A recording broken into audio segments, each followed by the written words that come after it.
Hello, everybody, and welcome. This is Aurora. It is, I always have to squint and read, January 25th, 2023, getting the date right these days. And this is level 1, lesson 10. If you see me looking off to the side, as usual, I always tell you what's going on with me, that I'm looking at my notes and just adjusting some lighting over here so that you can see me, because the sunlight is making the background very bright. Hello and welcome. Just finishing everything up for my little eating physical food and doing, light eating too, to prepare for today. Today is all about the flower of life, putting my phone away. Sorry. The flower of life, the Merkaba, or the star tetrahedron, and the flying rainbow lasagna. And there is a lovely person named Elron who almost always comments in the comments about their own inner intuitive perceptions and visions of what is going on with various different polygons, and has often, I like this description, described this orientation of the Merkaba, oh, look at that, right in front of my pineal gland, as being like a corpulent ballerina. I don't know if that is insulting to ballerinas, but a rather large in the middle ballerina, poised on one point, but prefers to look at it and envision it in this orientation, where you can see it actually does look a lot more like a cube. I know that this particular one is made out of onyx. It looks like a black cube. We're gonna go through this because I know there's so much skepticism and so many layers of negative symbology and symbolic misappropriation, the misappropriation of these different symbols into things that have been used as tools for limitation. As we got going in class, who just decided to get up out of their dog bed? Come here, right over here. There you go. You can see who just came in for hugs. Come on over here. Just wait, hold on, right here. They can't see you. Come here. Okay, good, fantastic. That's what we need, guys. Now that the boss is here, we can officially begin on class. And I don't mean to be too silly or too lighthearted, but this is a big part of life too. So, and I want you to know, like, she literally was sleeping in the room next door, and then decided that she heard my voice and heard the videos going, and she said, oh, it's time for me to come in here and be part of class. So she knows what's going on. So now that everyone is ready, we're ready for the serious nature of what we're going to talk about today. Flying rainbow lasagna as a tool for its many different things. It is an interdimensional portal, but I also want you to know I have a couple of different emphasis. I don't know if the plural of that is emphases, various things that I would like to emphasize for us today. So one big takeaway, just in generalities of what I would like to share. The flying rainbow lasagna is about non-arbitrary patterns, non-random patterns. So this is a tool that is like a bridge, that is a way of bringing together formerly divergent or disconnected or separated realms, but not in random patterns. As you can tell or presume from looking at my artwork over here, looking at everything that's printed on my fabrics, these are very regular patterns, and they're very intentional in the patterns that are being expressed. It is patterns of divine intelligence and divine willpower, meaning the events, the orderliness of the events, and the way that reality is structured is guided by the highest intelligence possible, highest overarching intelligence, highest overarching viewpoint, great wisdom, to be able to basically orchestrate the entirety of all life everywhere. And something, my tap, tap, tap, my conductor's baton is in the other room as well. Tap, tap, tap. The conductor has an incredible amount of wisdom and processing power to be able to do all these things, to organize reality. And when I say do all these things, to organize reality effectively into life-giving patterns. My contribution in terms of creating the flying rainbow lasagna as a concept and as an embodiment is in recognition that I dance in accordance with those non-arbitrary patterns. They are very intentional They're part of a larger language, and it's the language that I've been teaching you here in class. So I'm not going to jump up today. Do you know why? Because I have all of my sculptures snap in attitude. I have all of my sculptures ready within arm's reach. These structures that I'm teaching you about and the harmonics that we talked about last week, the patterning of the proportions of these circles and how they fit together, it's very intentional, and again is created by this highest intelligence, God, divine presence. And that everything that I do is in voluntary conformity to that pattern and is within that harmonic framework or builds upon that harmonic framework. So ordinarily, you might not think of me as a conformist. You might think of me as a non-conformist. You're like, Aurora, you're so different and wild, and you wear clothing that has all these different colors on it, not just the regular stuff that conforms within the society. And that is truthful. But when it comes to God, the divine intelligence and the highest intelligence, I conform very willingly to that because it is an amazing life-giving pattern. Charlie B says highest intelligence and greatest wisdom. Doesn't really sound like any of the management structures we have playing around here on Earth. Really, really good, like ironic sharing there. And, Charlie B, you've given me a lot of insight into the world of computer programming and systems and the way that these computer systems are managed, and even a bit of the corporate infrastructure, even the sense that many of these systems are created knowing that they're going to fail. This is just like as a very, very brief aside, but an interesting thing to be able to talk about here and acknowledge and refer to. Charlie B has opened my eyes that in his industry, when they create some of these incredible, complex but very ponderous computer programs, they're kind of like from the beginning, they're kind of like, yeah, we know that this is not perfect. We know that it's designed to fail. We know it's going to go okay, not okay, severely not okay, nosedive, right? And that even they have cleanup preparation. They're like, yep, and then we're prepared for the cleanup too. Let me just drink a little. This again, I always have to say it's not wine. You can tell this is not wine. This is electrolyte water today with plenty of vitamin D in it. Yeah, Charlie B's agreeing with me. The idea of a system that when you even start off, you know that it's not going to go in the right direction. You know that it doesn't have longevity. You know it's going to like crash and burn. So different than the world that I come from in terms of being my higher dimensional collective, Aurora, outside of the limitations of space-time reality here. In that level, this is what I'm swimming around in, jokingly swimming around, doing the backstroke out there. It's a divine pattern. And I don't take it for granted, but it is the all-pervasive structure of life and of consciousness. It is what is supportive and upholds our existence.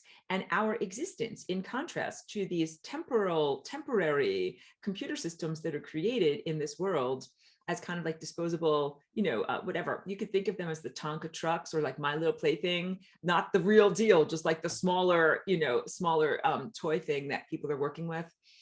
Very, very different value system.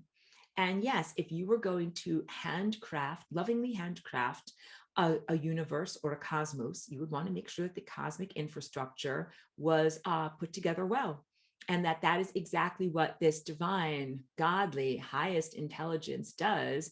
And that is something that I love to be a part of. I'm like, it's like when you work for a company where you're like, I love these ideals. I love the owner of the company. I love everything about it. That's me. I'm like, I work for this company. I work for God. I love the things that my company stands for and that I'm a part of. And that has everything to do with what I was referring to last week in terms of harmonics, and relates a lot to my activities, embodiments, and the things that I teach and share in Flying Rainbow Lasagna as a movement.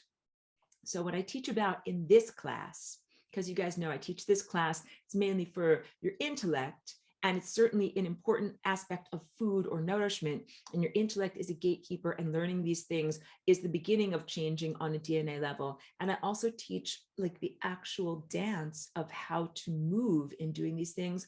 All of these are very specific, non-arbitrary patterns. And that includes thought patterns. So again, I'm a nonconformist in this world. There are tons of errant signals and many, many things that I'm like, get out of my mind, get out of my mind, get out of my mind, not going to think you, not going to think you, out, out, out, all like wrong notes. We play on my piano here, wrong notes. Wrong notes. I have it set up like an electric guitar too, if that sounded weird. But yeah, I don't conform to the wrong notes, but I do conform to the right notes. Tap, tap, tap. The conductor. When the conductor tells me, or I'm able to perceive what is that music of the cosmos, I'm like, hooray, I am so excited to be a part of that. That's the big takeaway. These are just side topics that are not necessarily related to lesson number 10, but I really was, well, I walk my dog before class. I go over in my mind the different things that I want to be thinking and sharing about. And I want to emphasize to you today, my message to you is very intentional, non-random, non-arbitrary. And I also think about that and talked about that in dance class yesterday. I do these calculations or higher dimensional computations with a great deal of facility. And I have to maybe sometimes be reminded, like, wait, maybe not everybody is at that level, or like, how do you teach perfect computational grace? And that is something that I think that you have to come into and cultivate inside of yourself. So it's not just the sense of like the singularity in me connecting randomly to some singularity out there, or like randomly in this direction or randomly in this direction. And again, it's not just one jumping outward. It's multiple. Your entire cellular structure is able to vibrate and oscillate into these incredibly complex patterns, and all of your energy centers are able to oscillate and move independently in this higher dimensional context. Becomes an enormous amount of processing power. I feel really comfortable in those levels, and also have done a lot of self-cultivation and higher dimensional math work to be able to do that. But when I say math, I don't want you guys to run away screaming into the wilderness. I don't want you to jump out the window and be like, we hate math, we hate math. I want you to be like, I like math. Math is like music. It rocks. I don't know if you can even hear that on the background, but playing a little music there. I want you to be like, hooray, I love higher dimensional math. I love these patterns. These are fun to conform to. So the best encouragement that I have is, just like with math in this earthly temporal realm, you begin with focusing on the fundamentals, which is like knowing your 1, 2, 3s, basic addition and subtraction, these basic forms. And then please know that your comprehension builds in complexity as you move higher. I talk about like that viewpoint, like going up a mountain.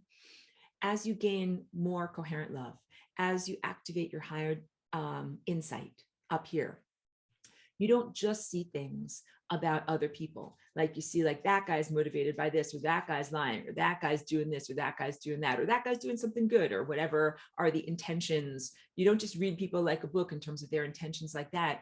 You also really begin to read events and sense and anticipate events very effectively. And that's also part of being a really good musician in the cosmos, because you have to anticipate, or like being a really good athlete. The ball, where is the ball? The ball is on the playing field, or the ball is on the court. Where's the ball? And in order for you as an athlete to kind of transit yourself over to here where you've got your tennis racket and you're ready to hit the ball, or over to here where you've got the football and you're ready to catch it, or whatever you're doing, whatever sport you're playing, you have to be able to do that type of participation, anticipation, to be able to get to where you need to go to be a part of this successful, thing that is called team sports. You want to be a part of the successful transit of energy, or circulation of energy throughout the cosmos. So that means that you have to anticipate, well, if that's going to be there at that time, I'm going to have to start walking now so that I'm going to be over there to be able to do that thing that has to be done. Here's an anecdote. It's not my anecdote. It came from Stephanie, not in this class, but might catch the archive at some point. Told us about at one point, she was in art school, just had a really inner strong connection that she wanted to find a formal church to worship at. Started going around in her neighborhood to all these different churches, couldn't really keep straight what was their belief system, what was their values. So she started as an art student to do like a complex kind of map with drawings of the church so that she could remember what they looked like, a little bit about a synopsis of who runs them, what's their value system, what are they all about, and even where they're located in town. So created kind of like a overview, and then kind of didn't know why she was doing this, but thought that she was, doing it for her own edification. Then at like the student center of her college, met someone who was very new to this country, new to the college, and looking for a church to attend, and mentioned it. And Stephanie was like, well, that's interesting, because I just happen to have this full color watercolor map of all of the local churches, an assessment of who they are, what their affiliation is like, and even what their front, like their building structure looks like, so that you can go around, gave the information, the drawing to that person, and then the person went off, and then that was it. That's the type of thing that I'm talking about, the anticipatory participatory. Like, I'm doing this thing, but I don't know quite exactly why, which is kind of normal for artists and musicians, where sometimes we have a higher self guidance calling us and saying like, go here, do this, make this project. And sometimes you're like, this does not, I shrug like this, I make this face, this does not make sense. Like, why am I making this project? But you do it. And then later on, the answer is revealed. I wrote a song called The Answers Will Follow. This is what I'm talking about. The answers will follow. You don't always know when you are doing something consciously why you are doing it, but then the answers will follow. And it becomes it's like a crashing light bulb. Crash light bulb. You're like, oh, that's why I did that thing. So sometimes we get a little bit surprised, or we sneak up on ourselves a little bit. It's all part of playing in this beautiful band. Let me read these comments while they're still relevant. Melissa says, this goes along with the idea that every photon received by us is a gift given by the smartest gift giver and designed just for us. Yes, I cheer. I'm like, yeah, that makes me feel so great when I read that. Totally enthusiastic and cheering for your articulation there. It's absolutely everything that I'm talking about here. Literally, this highest intelligence is so complex and so profound that every single photon or quantized packet of light, every single little tiny idea of the larger mind of God that is flowing through the world, the ones that come inside of your eye and inside of your retina, are specifically designed for you. I really felt that this morning when I was getting up. I was doing my sun gazing here, and really felt the sun and a path of light of all of that, light and photons coming to my eyes, and then where it's going from internally into me and into the next place where it will flow, and being on a giant circulatory system. These are amazing peak moments to be able to really feel that. So I love your articulation. And Trisha is acknowledging something else that's going on. She says energy harvesting technology. That's in reference to the things that I say I do not conform to. I do not consent to them. I do not conform to them. I have no contract with them. I do not conform to energy harvesting technology or the agenda behind it or the bad music. Here's bad music. That's terrible music. I would never play that music. I would never play. Here's me with attitude. I would never play that music. But I play the beautiful music of the cosmos. And Melissa says, math is the language used to try to understand divine harmonics. Yes and no. Math is a beautiful language and symbolic syntax structure that embodied humans can use in order to make sense of or declare an organizational comprehension to a system that is so complex that is known as reality, that it can be difficult to comprehend or apprehend aspects of it. But math in itself can be used to arrive at the wrong conclusion in perfect certitude. You know what I mean? You're like, I did the calculations, they're here on my clipboard, I'm certain that I'm right. And you are completely, totally wrong. So math is not everything. It is one way of exemplifying divine cosmic truth and higher dimensional orderliness and divine order and thought patterns. And also math, when it is disconnected from insight, can be used to justify or miscomprehend the cosmos. So you have to really watch out for that, because that is something that we can see in the world of science, math, technology, engineering, that realm of kind of disconnected from intuition, disconnected from the heart, but definitely using math as a way of being powerful in the world. Math doesn't necessarily equate to divine harmony. So we really have to look at that. So blah, blah, blah, blah. I'm extremely fragmented in what I'm trying to say. I've been to math conferences and I've interacted with some really wonderful mathematicians. So shout out to the beautiful mathematicians that I've interacted with, some of whom were very either spiritually centered or very open to my sharing of more spiritual and intuitive truth.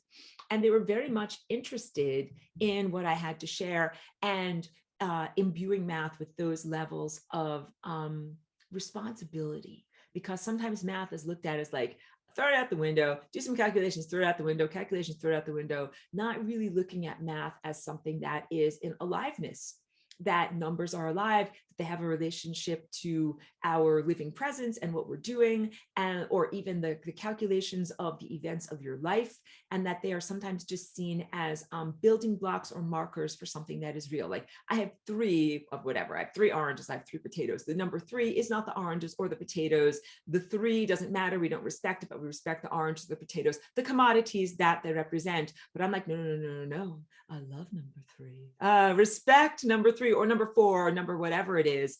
A basic reverence and respect for the concept of numerics and integers in this world as an expression of divinity and divine truth. So all of these things are intermeshed and they go hand in hand. There's no real way to disentangle the math and the orderliness from life and from divine consciousness. But sometimes people have a limited viewpoint and a limited way of using things. So sometimes math is just the crowbar to be able to do stuff in the world, like the very, the big lever to be able to move a very large rock or something like that. But it's so much more than that. And that's what I'm trying to imbue into this class. And again, I talk with Charlie B, talk with a bunch of other people that are in this class that might be in the science and technology fields and involve computations and stuff, that I get the most beautiful response back when I try to get them to comprehend more than just symbology, but really something that has a responsibility. Very positive. I think seeds are being planted. So it's a half an hour in on this presentation for today. I haven't even said the other thing that I wanted to say was not relevant to lesson number 10, and then I will get into actual notes and stuff. But here's another thing. This relates to the lesson that is known as loving all aspects of self. So in that lesson, I was a little bit uppity in the things that I was talking about, because I recorded that lesson from an idealistic viewpoint 10 years ago, and we faced so many things that I don't want my lessons to ever be taken out of context and used for a sense of disempowerment. I finally am able to articulate what I'm trying to get at in my self-critique of what I recorded. When I talked about loving all aspects of self and the multidimensional panoply or array of many different types of organisms that are out there, some of whom are, I said, like the fuzzy tubbies, like we live on planet fuzzy tubby and we all hug and everything is great, because that's a place where like food is abundant and it's warm and everything is cool and peaceful, and you can grow those, you can cultivate those types of more delicate consciousnesses, more delicate characteristics and value system. You can play the very high notes. I'm playing some very high notes for you. I don't know if you can hear them. Contrasted with the more barbarians, play some crashing music. Kind of like deep, dark, but still alive presences that have developed survival characteristics that have to do with surviving in very, very harsh worlds, extremophiles, all right? And that's for characteristics that are still about life. The errant signals that we've been talking about, obliquely referring to, and sometimes directly referring to, these are really coming from organizations, and I wouldn't call them civilizations, but cultures, the occupiers of the membrane of death, who are dead. The big takeaway is they do not have a successful survival system or modality or value system. If they did, they wouldn't be dead. They are occupiers of the interstices. They are putis, pesky occupiers of the membranes of death. They got themselves onto the membrane of death using combinations of technology, time experimentation, disharmonic uses of time and of the Merkaba, which we're going to segue into actual Merkaba teaching today, and also other aspects of foolhardiness that is an accurate word to use in the way that they utilized their potentials of their life and ended up dead. And those residual consciousnesses are still trying to influence the living. You and I are alive. We're still circulating through the circulatory system known as time and the larger time animal. And they're even attempting with their errant signals to either make your physical body go out of balance, make your life experiences become disharmonic, and capture you and bring you onto the membrane of death. None of their value system is validated or justified under the teaching of loving all aspects of self, because loving all aspects of self has to do with all of us and all of us creatures as being, I'm pointing to the sun and the stars over here, star network, stellar network art projects. Yes, some are barbarian extremophiles who are very harsh, and they have a place in their own world, and they're not supposed to fly here and clank like metal spaceships. They're also not supposed to die or destroy their planet and be kind of smeared on the membrane of death and be like, oh, like a bug splattered on the windshield, like, oh, I'm splattered on the windshield. What do? I'll jump into their DNA or their consciousness levels or influence them in some way to be able to be empowered. They are dead. They are not successful. So Trish, I see your electricity just went out, but thank you as always, just acknowledging. Thank you for being such a great student that you come here, even when your electricity goes out and you listen by candlelight. So just thank you very much for that. And we love you and appreciate you. But that these errant signals are coming to us from consciousnesses who did the math of their life so wrong that they ended up dead, and they didn't just end up dead, like dead, and then on their journey back to the source for their life review and to change and transform and grow and do it all slightly better and differently the next time. Next iteration, I'm going to get those notes right, crashing on the piano, making terrible music, ending up smeared on the membrane of death, or circling the singularity like turds who refuse to flush. And that does not represent positive survival characteristics. There's no justification or validation for them, their characteristics, their life approaches, the way that their value system, or anything that they are doing to sustain their consciousnesses, including being a type of consciousness parasite on you, me, everyone else, many other planets that I talked about in last week's class, show about harmonics, or class about harmonics, the various traumas that have been incurred in our solar system, traumas on the planet that's now the asteroid belt and is a bunch of rubble, traumas on Mars, traumas on Venus, on Mercury, ongoing trauma on Earth, that the consciousnesses that are still bouncing around and that are invaders truly are not survivors. They are not effectively tuned in their behavioralism or in their characteristics or in their value system. They actually do not survive very well at all. And so making a big distinction here between, let's say, a poisonous spider that's an extremophile that grows on a lava vent in the deep ocean on Earth here, that's like I have fangs and poison and all sorts of stuff, and I stay alive even under crazy conditions. This is my crazy spider face, all right? Contrast that, which is very valid because the spider is staying alive. It's doing what it needs to do in its context and environment, from something that built a time machine or messed up its planet with a poorly structured, disharmonic Merkaba and then got killed and is not alive. That is not pro-survival behavior. So all of this, I'm playing the genetic piano now, beautiful music of the symphony of life. It's about staying alive. And yes, in the recipe, you might need a little bit of black pepper, a little bit of red pepper, a little bit of spiciness or vinegar.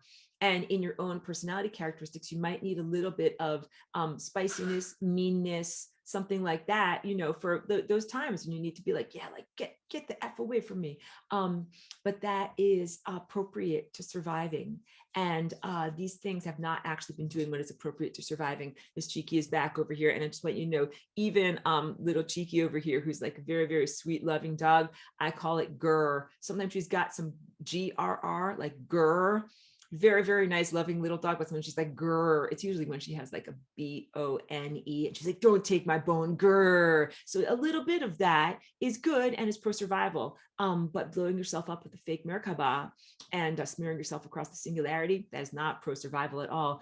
Adam says, seems these cultures found a loophole around the system. They are the examples of trying to game the system, trying to find loopholes, trying to game or hack or take advantage of exploit. Exploit is the word. They're very, very effective at trying to exploit the system, trying to find loopholes or vulnerabilities, or if the system is pristine, as truly the divine architecture is pristine, create or fabricate loopholes or pretend loopholes, which I also talked about, that the non-causality structure of like, how did the genetic invasion actually happen? That couldn't have happened. Technically, there's a loophole, but there's not, that couldn't have happened, but somehow something is going on. So the comprehension disconnect of a group of non-successful entities who have killed themselves, essentially, and then go around attempting to either kill other cultures and civilizations or get you to kill yourself, like they self-destructed, and basically all of the self-destructive tendencies that are in humanity right now can be traced to these guys, but that there's really no causality factor of how did their self-destruction get injected into your lineage or into your life. And I'm talking about in self-destruction in your present body, what you might be feeling. Tendency towards death, tendency towards religious, theological justification of death, tendency towards addiction, substance abuse, or overuse of particular nutrients or other aspects, depression and escapism. These are like self-destructive, because depression can be divine, but depression slash escapism can be, I'm so depressed, get me out of here, I guess I'll just die.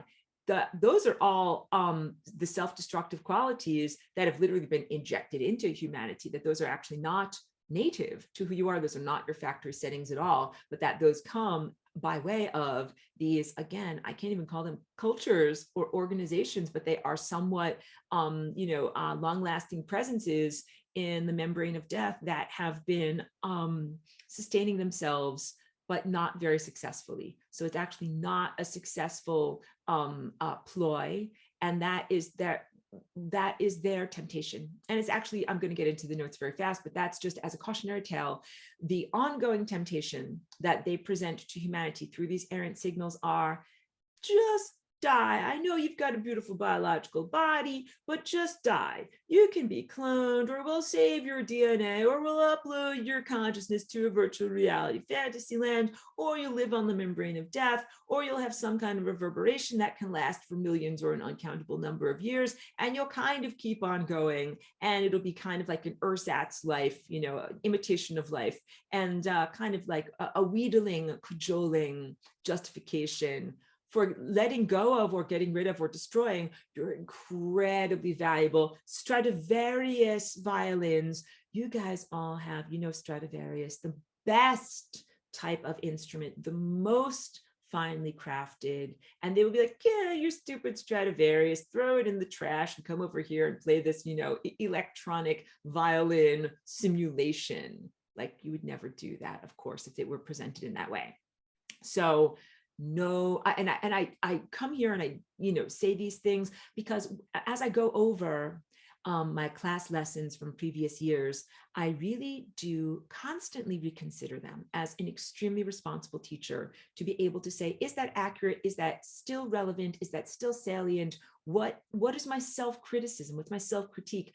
That's my self-critique. And then sometimes it takes a couple of weeks for me to be able to percolate through into articulation The guys in the membrane of death are not non-successful organisms, and there's no justification for them in terms of having a successful value system or set of characteristics. Okay, that's the fast synopsis on that. So thank you for allowing me that a capacity to be able to share that with you. Now I will delve into the actual teachings of what I've got over here. Flower of life.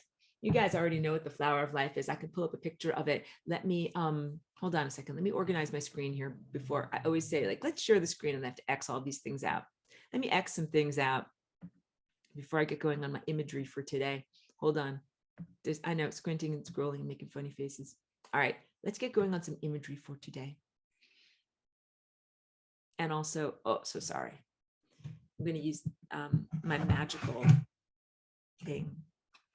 thing so that I don't shake the screen so much. Oh, I have so many good things to share with you. I'm looking at my pictures that I have over here. So wait. This is a painting that I did, detail from a painting that is called The Bridge Between Squares and Hexagons. And this is a big part of today's teaching and sharing, being able to, using your perception, the paintbrush of your mind, the capacitation that is part of your observership and your interpretation, filter, and structure of reality, to go from one of these areas here where I'm wiggling my cursor that looks to your interpretation system like a flat hexagon, into this where I'm wiggling over here, what looks according to your interpretation system as a third dimensional box-like structure. That these actually contain the perimeter is the same. Can I draw here? Hold on a second. Wait. I have to stop the share. I have to go back to the share and I have to get my little drawing thing going. Get the drawing. This little guy over here, that's hexagon. And I'm always going to re-emphasize for you, hexa sounds like sixa. It means six-sided. That little hexagon right there, I have to find a different color, relates directly to this hexagon over here, same size and same shape. But we interpret this one as something that is flat, and we interpret this one as something that is a cube. We do that because I'm a very good artist and I used color shading. So that means that I intentionally chose this as a lighter color, this as a lighter color, and this as a shadow color, because our system of interpretation builds reality out of these contrasting different colors. And this one, I also intentionally chose these colors, or this one over here. It does not read through our interpretation system as a box. It reads as a hexagon because of the colors and the values, the contrast values in terms of light versus dark that we see there. All of this is possible due to what we know as perspective. So the magical drawing that I've done here, here's like lines going into this convergence point. Here's lines going into this convergence point. That in artistry is known as two-point perspective. And it represents depth on a flat surface. So this was an amazing achievement of the artists of the Renaissance. I'll go back to my face and we'll return to more of these beautiful images very soon. Artists of the Renaissance, we're talking about coming out of the Dark Ages, kind of like the year 1000 AD and up to the year, like say 1500 AD. That time of coming out of darkness was a time of humanity beginning to explore and grow in levels of intellectualism that were very expansive, and greater levels of culture and cultural complexity. Getting out of barbarianism, getting to the point where it's like, wait, like you can actually spend some time like stretching a canvas, grinding up paints, and developing oil painting, like all of these techniques. So the Renaissance, meaning rebirth, society coming back from the Dark Ages, and some really amazing, groundbreaking for their time artists who developed the system that we know as perspective. Artists now, so this is like from 500 to 600 or 1,000 years ago. Now it is normalized and normal that when you go to drawing class, you're going to learn how to draw and you're going to learn perspective. And perspective can be one-point perspective. And that is where if you had like one convergence point behind my head and all of the lines of the painting converge on that, or two-point perspective, which is where you've got it out to the sides, like I showed you all of the lines converge at those convergence points. And these are allegories for the truthfulness of the source, which is the singularity, that is the emanator, and the return destination of all of these, which are actually circular pathways. But in most of the perspective drawings, it is straight lines. Parallel lines meet at infinity. And you can see this phenomenon in life if you have binocular vision and if you go to a road or train tracks. And please don't stand on the road or the train tracks when there's cars or trucks or trains coming, because Aurora told you to. Please do this safely. But if you stand in the middle of the road or stand in the middle of some train tracks, what you see is you see them receding off into the distance. And what starts out as something that is a wide pathway over here seems to get closer and closer together until it converges. That is an amazing aspect of our perception, that the challenge that the Renaissance painters faced was how to translate reality that is a volumetric space, volumetric, things are close and things are far, onto a flat surface, which is two-dimensional, the translation of the third dimension into the two dimension. Back then, this is art history, everyone, they did not have cameras. Cameras were not invented until the 1800s. If you wanted to translate something that was a third dimensional object into a two-dimensional object, like a photo, like for us, we would use a photograph. We do this all the time. Where's my phone? I was just putting it away. You want to send someone like, oh, I saw this cool sculpture. Take a picture of it with your phone. You send it to them. The phone and the camera of your phone does that translation of a third dimensional object into a two-dimensional flat image that you can then send to someone else. But children, listen, there was a time when cameras were not invented. And if you wanted to create a two-dimensional likeness or sharing of information to be able to send or show to someone else of something that's not actually present, but to send them information of what was once there, you had to either draw it or paint it.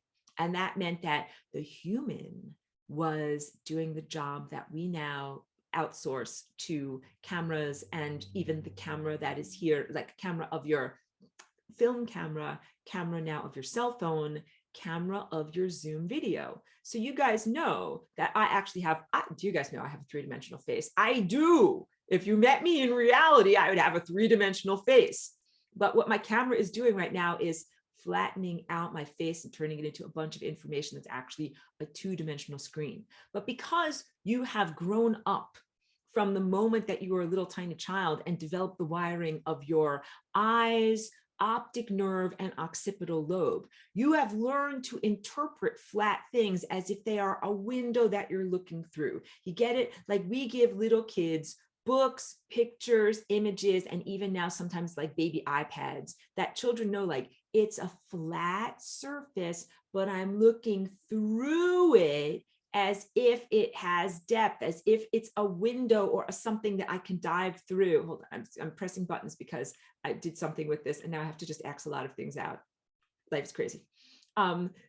You know that you have to look through it like a magic window. So it's actually slightly different focal muscles of your eyes, looking through something as opposed to just looking at the flatness of the front of it. And more importantly, the muscles of your interpretation and your perception are what you engage. So when you return back to this image that I'm sharing with you over here, look at this painting of mine. What you're doing is using the muscles of your perception to turn something that is essentially flat and two-dimensional into something that is three-dimensional. You are adding an additional dimension, utilizing your system of perception. That is everything that my work is all about. Flying rainbow lasagna, flying rainbow lasagna, flying rainbow lasagna. How do you flying rainbow lasagna? And why do I teach that speak to your intellect in this class? Because what I'm trying to get across are the concepts of how to add an additional dimension using your system of interpretation. So going from a two-dimensional object, a flat painting, into a third-dimensional object, like you know that there's not actually a box there, even though people are very enamored of photorealism, where they're like, it looks like it's a flat painting, but it looks like it's whatever, an apple or a bowl of fruit. I look like I could just pick it up and eat that apple, but it's actually flat when I go up to it. We're enamored by that, but those are largely, tools of the trade that have been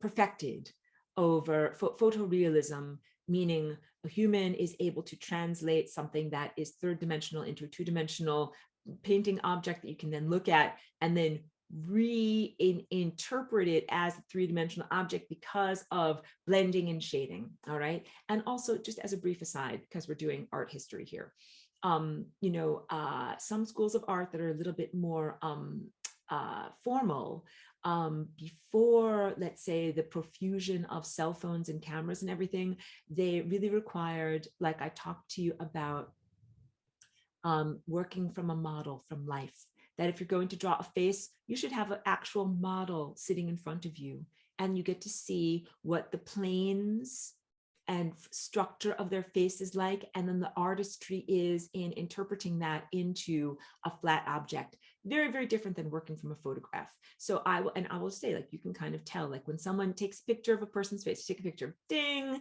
and that's me. And then you take that picture and you put that next to your canvas and you're painting from the reference of the photograph, picture looks a bit flat.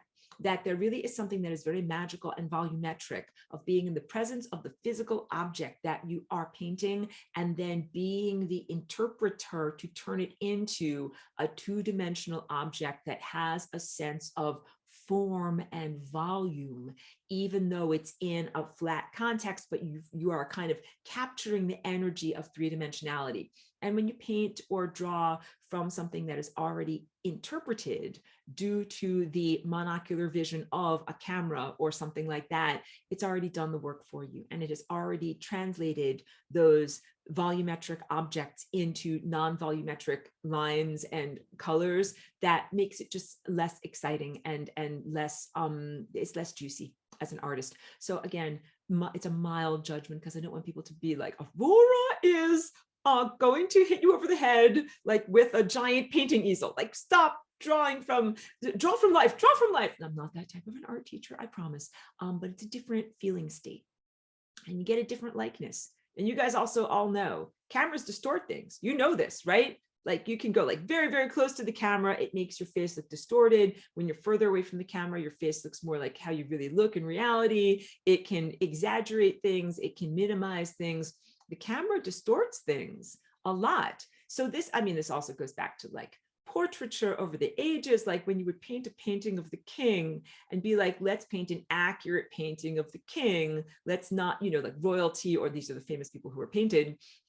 Let's not overemphasize like the king's enormous earlobes or something like that. Like these are the different ways that our, interpretation system works in terms of our eyes and our perception and what we're seeing. Okay, back to the screen share. Wait. Okay, I just want you guys to know, hold on a second here. Stick with me. All of this is going to fit together and make sense. Art of the Renaissance, hexagons into boxes. I already referenced lightly Saturn's cube, which is seen as a system of enslavement and consciousness reduction, but that's not where I'm coming from on all of this, but I'm gonna bring it all together. Now we are moving into sharings about Merkaba and your diamond body. So wait, moving that aside. Now I have 3 of these to show you. And these are all still shots that came from, you can see up here at the top, came from a YouTube. This is a carbon, arrangement of carbon atoms into molecular structures that are flat sheets that are known as graphite. Graphite, again, I never have my pencil here when I need it, but it is pencil lead. So if I go back to that other painting that I was showing you with the hexagons, look, you can see this is a hexagon, 6-sided. This is a hexagon over here, hexagon, 6-sided, hexa, 6a, and this represents the organizational structure of matter, the physical solidified, slowed down light that we know as biological cellular architecture and molecular structure. Matter is positive, matter is your friend, matter is not a burdensome cage that we wish to escape, although Saturn's cube and other systems of limitation and consciousness reduction have made many people feel like escapism, like, get me out of here, I don't like I'm getting squeezed, I'm getting crushed, get me out of here, I don't like being here. even to the sense of people saying, I want to get out of my body, I want to fly to another dimension, or many, many, many other aspects I talk about, spiritual escapism. But what I really want you to do is celebrate your body. I want you to claim and celebrate your body, your physical, biological architecture, and turn it into the crystalline, crystalline, again, non-church oriented, non-denominational, perfectly organized architecture of your light body to make you translucent. What am I talking? Aurora, what are you talking about? So here what I'm talking about is carbon. Carbon is an atom that arranges into hexagonal molecular structures. So here, again, you can see here's sides 1, 2, 3, 4, 5, 6, all right? When those 6-sided molecules are arranged into these flat sheets, it is known as graphite. Go back to my face for a moment here. Graphite is pencil lead. Ooh, I'm making noise. Hold on a second. That was my piano talking. Pencil lead is made out of these kind of flat sheets of carbon that slide against each other. That's why pencils glide on your paper, and graphite is also powdered graphite, an excellent dry lubricant to be able to make things slide. Like they're like flat dinner plates. So carbon has different forms. The very same molecules can be arranged in order to create different substances. Carbon is a major part of what your body is made of. And then there's also water, which makes 6-sided hexagon crystals known as snowflakes. Yeah. So 6-sided architecture very much informs and relates to your physical, biological architecture in the most positive, wonderful, uplifting way. You don't have to get rid of stuff in order to ascend or become a pure light being. What you need to do is rearrange what you've already got. Carbon, when it is completely disarranged and just kind of mushed together, is known as charcoal, which we also use in artwork. It is black. It is very smeary. Gets on your fingernails, gets on your hands, it gets on your clothing. And it's very good when I talk about making a rough sketch of reality. Charcoal is good for making a rough sketch of reality. You know why? You're like, oh, that nose is all in the wrong place. Erase, erase, erase. It erases very easily. It is soft and crumbly, and it's also opaque. Like if you look at a lump of coal, everybody, class, what color is a lump of coal? Aurora, it's black. It is black. That is correct. Light does not pass through it. It is black. It is one of the darkest colors that we can perceive with our optical aspects over here. This very same molecules, if I took the carbon molecules that were in that are in an aggregate of coal that are kind of arranged hinky jinky all over the place in all these different positions, and I organize them into regularity, into a planar form like this, that becomes graphite. That is the next level of organization. That is what carbon can be, and that's pencil lead. And then go back to my screen sharing now. If I take those flat, two-dimensional flat, planar carbon graphite sheets, and I start to make them go into the third dimension. See how I'm bending and folding, just like the little ant, or usually I go like this, bending and folding, jumping up and over. We're gonna fold the carbon graphite sheets until they look rigid, like ridges, like ridgy potato chips, all right? I don't eat them, but you guys know what they are, right? Ridgy potato chips. So this is the first image of what the flat graphite looks like. This is it in the process of becoming ridged like potato chips. And then the final third stage over here is when those planes that have become ridged then have vertical struts that come and connect them together. This is a diamond. And you guys, I don't have a diamond right here, but to imagine that this is a diamond. Like I just sit around with $1 million diamond here, like right in my, and it is $1 million diamond, all right? Representing the value of our beautiful crystalline Christ consciousness. A diamond is the antithesis of coal. It is highly organized. It is what's known as a crystalline matrix, or a perfectly regular, organized grid of molecular structure. It has an enormous amount of strength. Diamond is known as one of the hardest substances in our physical world, to the point that they use it for like drills and other things that are going to be scratching on and punching through other substances. Very, very hard substance. And it is not only translucent in the sense that, look, you can see light is flowing through this. Like you can kind of see the colors of things that are behind this. When I move it across your screen, you can kind of see that. Not only translucent, translucent means light flows through, but also diamonds are defined as brilliant, meaning they even amplify light, amplify it, and that has to do with the bouncing nature of their crystalline structure. That light enters into it and it doesn't just flow through like I'm just passing through. It bounces off of these facets internally in a very regular way that amplifies it. This is why diamonds sparkle. If I had a diamond ring, I'd be like, diamonds sparkle.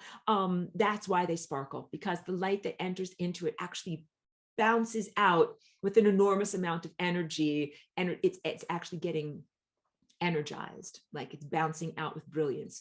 So we have, on the one hand, when carbon is just arranged as a bunch of mush with no real patterning to it, it is opaque and smeary and very soft, and very black. And when we arrange those very same molecules in a very particular, perfect divine architecture pattern, it becomes very durable, very hard, and not only translucent as light coming through it, but brilliant, adding energy to light.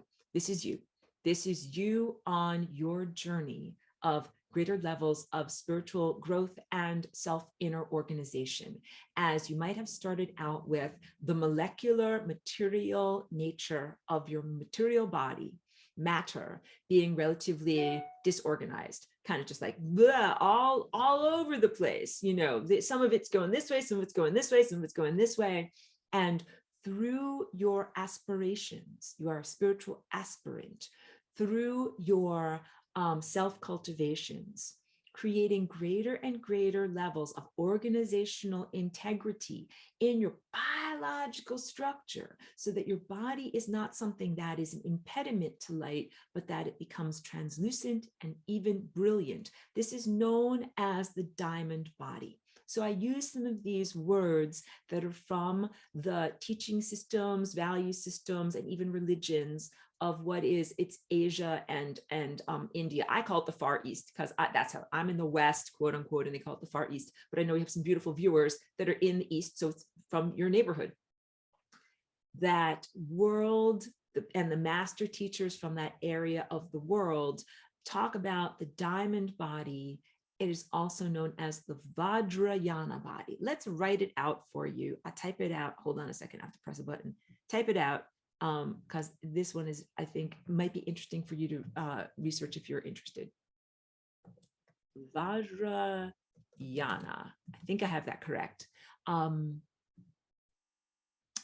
body. It is described as a body that is formed through spiritual attainment, that is brilliant, a light body, indestructible or extremely durable or unable to be harmed. And it is also described as the body that we are cultivating as a vehicle that will transport our consciousness moving forward. So Vajrayana body, and the concept of an energy body or energy vehicle being able to be used as a transport for consciousness also relates beautifully when we talk about Merkaba.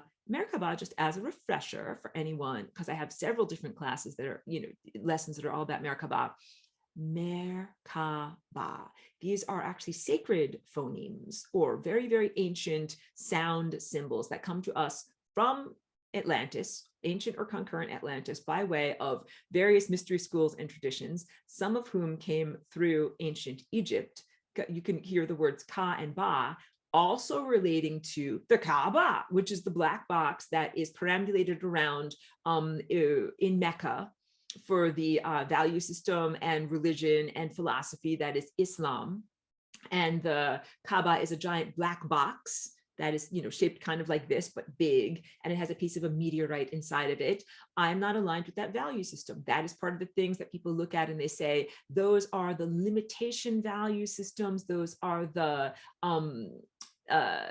things that are meant to reduce consciousness, reduce empowerment, and keep humanity, I would say down, keep humanity from connecting to highest intelligence and claiming that level of divine intelligence and divine guidance. And we see that symbolic black cube show up in many places, including the, I think it is called tefillin in extremely Orthodox Judaism, the small black boxes that contain Torah scrolls that are also done as part of a reverence, a ritual of reverence for Jewish people. And this black box as symbolic architecture of like, limitation structure. So that's, we can put that to the side, because I'm not here in order to exacerbate or give greater verbal and mental energy and attention and focus onto the things that have been limiting humanity and bringing you, reducing you and bringing you down or limiting your journey, but focusing on empowerment and uplift tools and techniques. But I have to speak through your layers of trauma and skepticism. Hi, layers of trauma and skepticism. I see that you're there. Let's try to move beyond this, because I have some amazing stuff to be able to share with you that has to do with Merkaba as an amazing tool for freedom and consciousness uplift. So sometimes when I do Merkaba and teach about it, people are kind of like, that's a black box. I don't want to stand and run on the hamster wheel. I don't want to be stuck in one place. Nanny poo poo. I don't want it. And I understand where you're coming from, and I respect you and love you on your journey. The Merkaba is not intended, in sharing from me, as a tool for diminishment. And I'm not going to be one of those teachers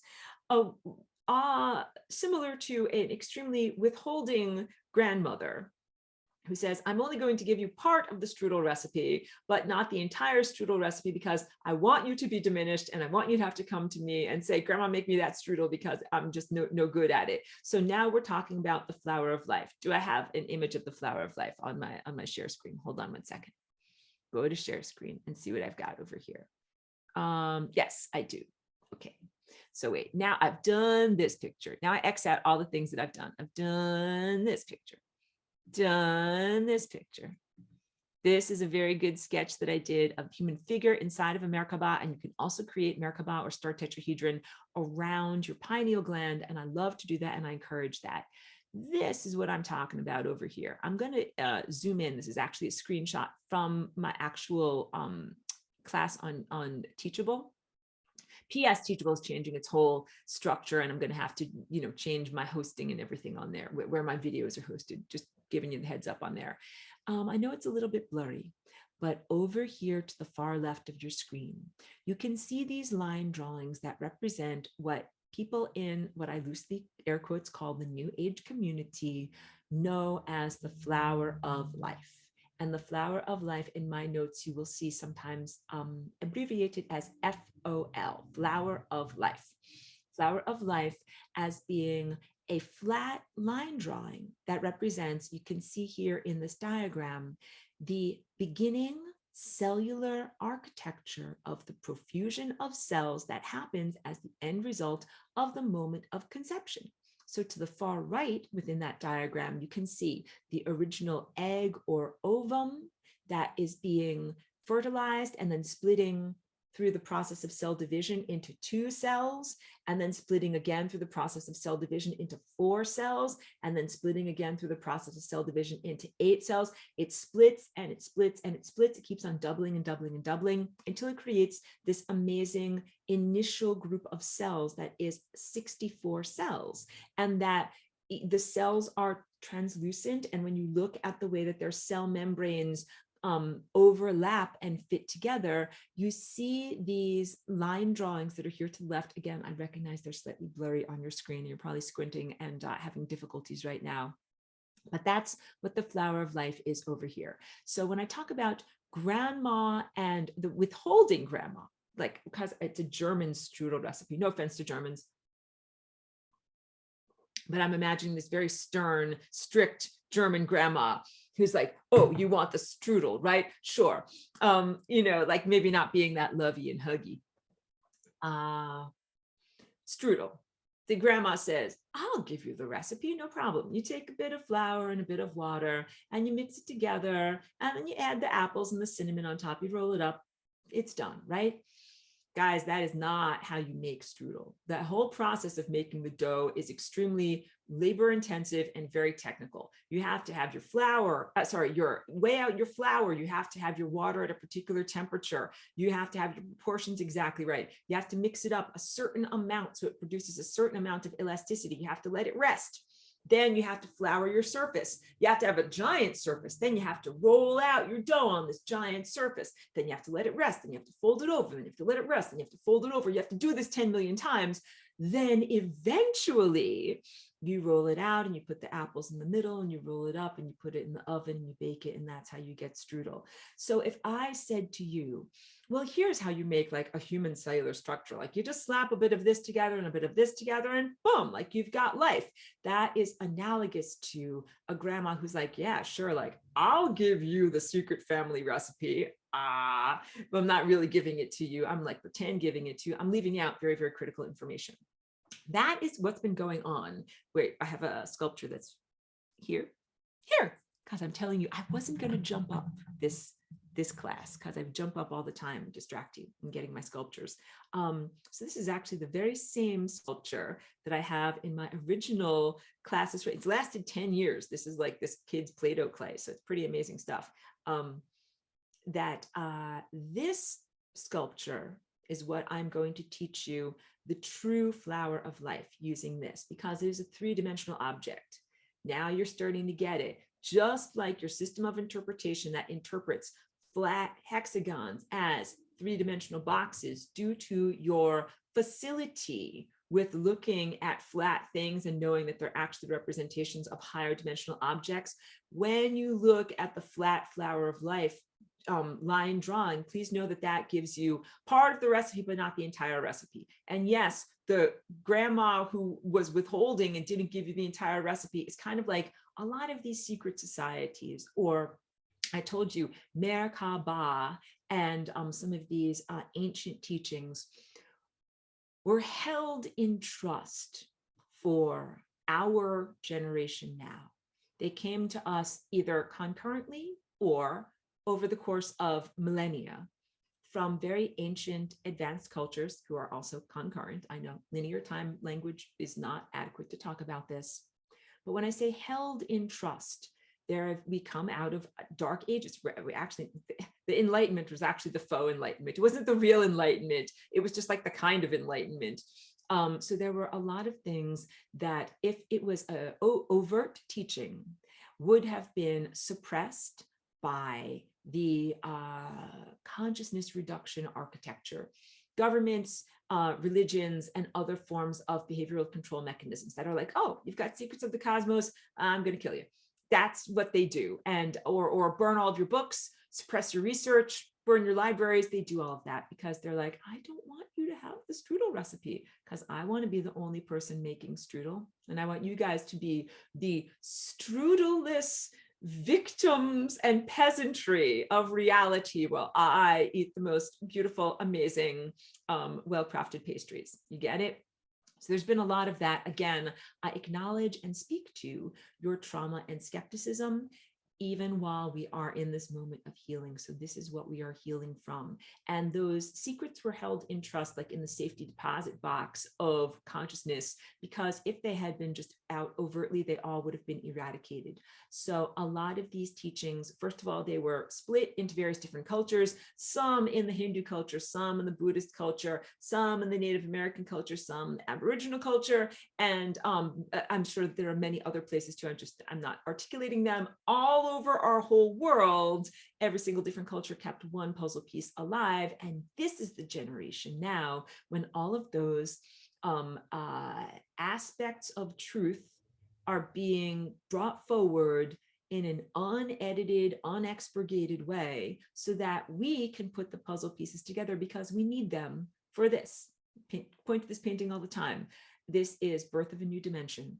This is the transition of our formerly toroidal, torus-shaped, donut-shaped energy fields of a lower dimension transforming into the higher dimensional shape energy fields of the flying rainbow lasagna. So this would be analogous to what happens when you rearrange the carbon of your body from flat graphene or disarranged coal into a diamond. You become the higher dimensional shape, and that all of these teachings are now coming to the forefront, let's say within the past 20 years, or maybe since like 1987 or so. That was like one of the harmonic convergences that went on.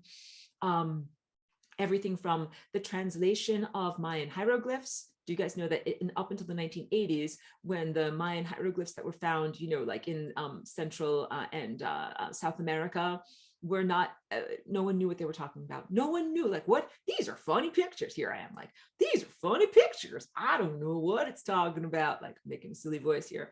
It took into the 1980s, and it was actually like a very young person, like a teenager, who's totally a genius. I don't remember his name, but he was younger than 15 years old at the time when he cracked the code and was able to determine what the Mayan hieroglyphics were actually all about. So some information was held in trust.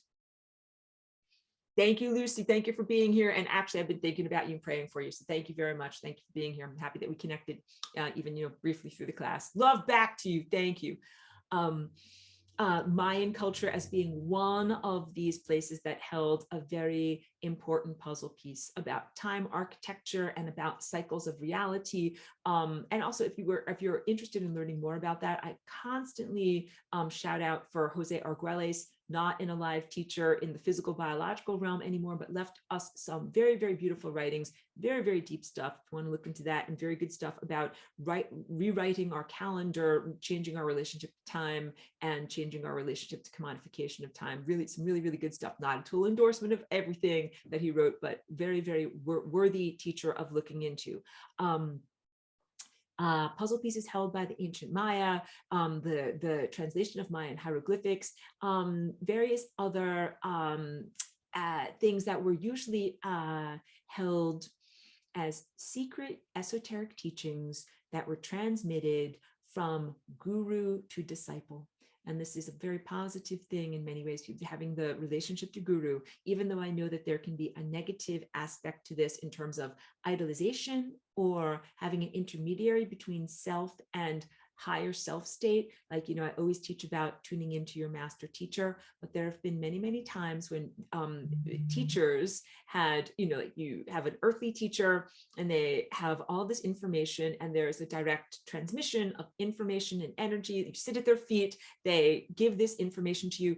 A lot of this wasn't written down in a book, is what I'm trying to say. And that it's only in this generation now that that information that was safeguarded is coming to the forefront, and it has everything to do with different consciousness and perception cultivations, ways of changing the physical architecture of your body, and ways of transcending or reaching spiritual attainment and true freedom. And that's what this planetary ascension is all about. So that's what we are supposed to be doing, is now receiving, like when something is held in trust for you, it's like held to your 18th birthday, and then when you turn 18, it's like, hooray, here's your treasure, here's your whatever, vaults of gold at Gringotts, like a la Harry Potter.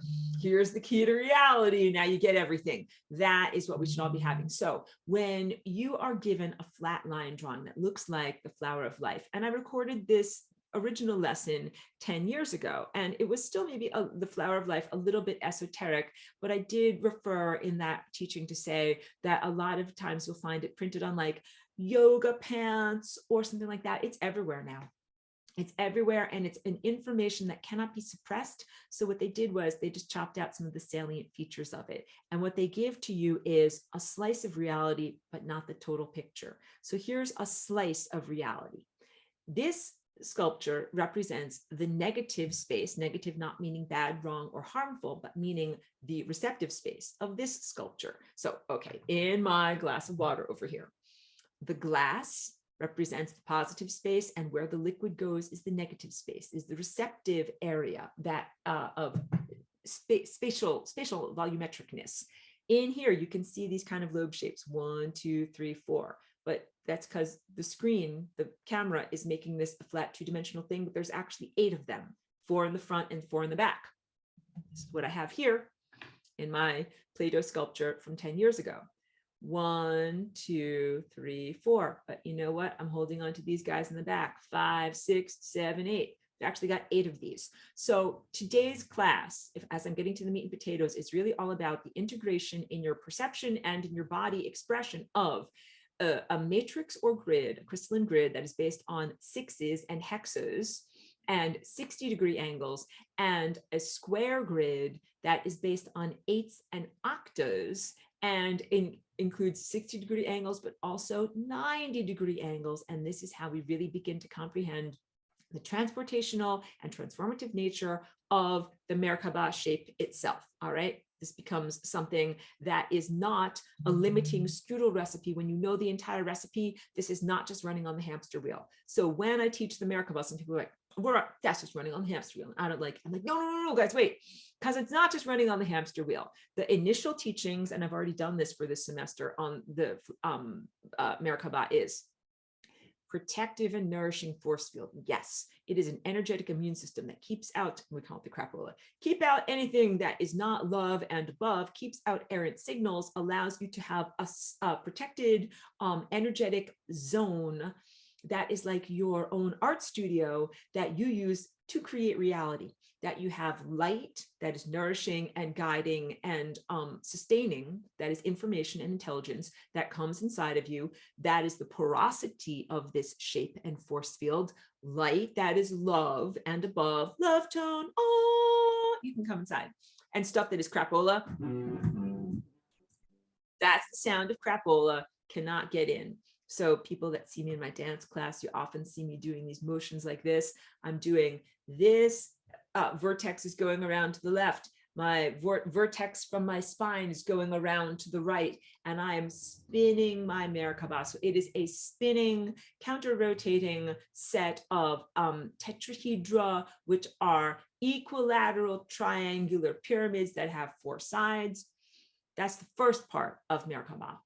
The second part of Merkaba is as partnership with the cosmos, where within the upward pointing pyramid, you put specifics, and in your downward pointing pyramid, you place receptivity. And I always use the example of wanting ice cream. You're like, I want a specific flavor on a specific day. I want to eat it in a blue dish. I want it to be like this. But then in the downward facing pyramid, you're like, chef's choice. What is the best flavor? What is the best thing to be refreshing and nourishing to me? And I'm open to divine highest intelligence. I'm open to the cosmos. I'm open to something that is larger than me and my smaller egoic desires, giving me that fulfillment that I'm really looking for. And then getting it going is pressing run on that program or level of request in sorry, I just got distracted by a technological thing that came through.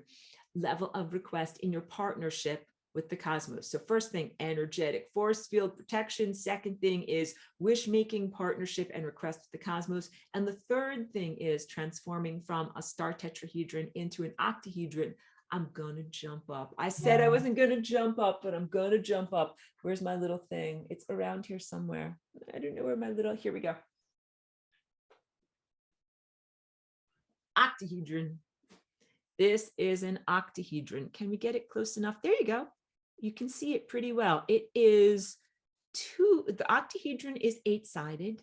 It is formed by 2 symmetrical pyramid structures that are shaped like the pyramid that we know as the Great Pyramid at Giza, which is in Egypt. So they have a square base. Pyramid with a square base comes together with pyramid with a square base, kind of like in a mirror image. And this octahedron shape is built out of the same basic ingredients as this star tetrahedron shape, exactly like taking the disarranged carbon molecules of coal or the slightly arranged carbon molecules of graphite in sheets and turning it into the highly perfectly arranged diamond structure of a brilliant substance, exactly the same as what you are doing with your bodily architecture, taking a cellular structure that might be relatively disarranged, hinky-jinky all over the place, and through your processes of self-purification, self-cultivation, consciousness attainment, you are becoming more and more organized. More light comes inside of you. Light is organizational principle. It's gonna organize you more and more and more until you are so organized that all that you are is made up of these perfect, coherent light waves. What do coherent light waves do, everybody? There's my one joke that I'm allowed to use. They stick together. Like good waffles, they stick together, and then they create a longevity in your presence, a conscious container that allows you to continue going. That's the real strudel recipe. How do you create an everlasting or indestructible consciousness container that allows your consciousness to continue to go onward from this moment or to go onward from this time space? And that's big stuff. And that's why the diminishment agenda is like, no strudel for you, no strudel for you. I don't want you to be so empowered. I don't want you to keep going onward. Again, you peasant, me, elevated, and I'm going to be eating the strudel and I will be going on forever, but you will be, whatever, in your spiraling downward in a horrible nosedive. No, clearly I do not agree with that. That's why I'm sitting here teaching you all about all these things. So the real challenge of what you are trying to do in this moment is to integrate, first of all, a curvilinear structure. Curvilinear means there are no straight lines in this sculpture. And actually, if you look around my art studio, you're not going to see any straight lines in my art studio, except I have one painting that I painted 13 years ago that has straight lines in it, and maybe a couple of others. But mostly everything that I paint is done all through circles. All through circles. And that includes some of my paintings that are like the one that I have that's called Vessel. It looks like there are star tetrahedrons in there, but even the straight lines that are made, these straight lines that are part of the pointy parts of here are made out of tons and tons and tons of little tiny circles that are so small that you can't see them until your nose is right up to the canvas. So no straight lines. How do you integrate and harmonically dovetail a aspect of your bodily architecture that is your light body, that is curvilinear, and that is based in eights? Remember, octa eights. This is the negative space of this sculpture that represents your time body or your light body. We're going to Sesame Street here, like the count. We're going to count again. Ready? 1, 2, 3, 4, 5, 6, 7, 8. Or that's also like music. 1, 2, 3, 4, 5, 6, 7, 8. We got 8. How do you integrate the 8-ness of this with the 6-ness of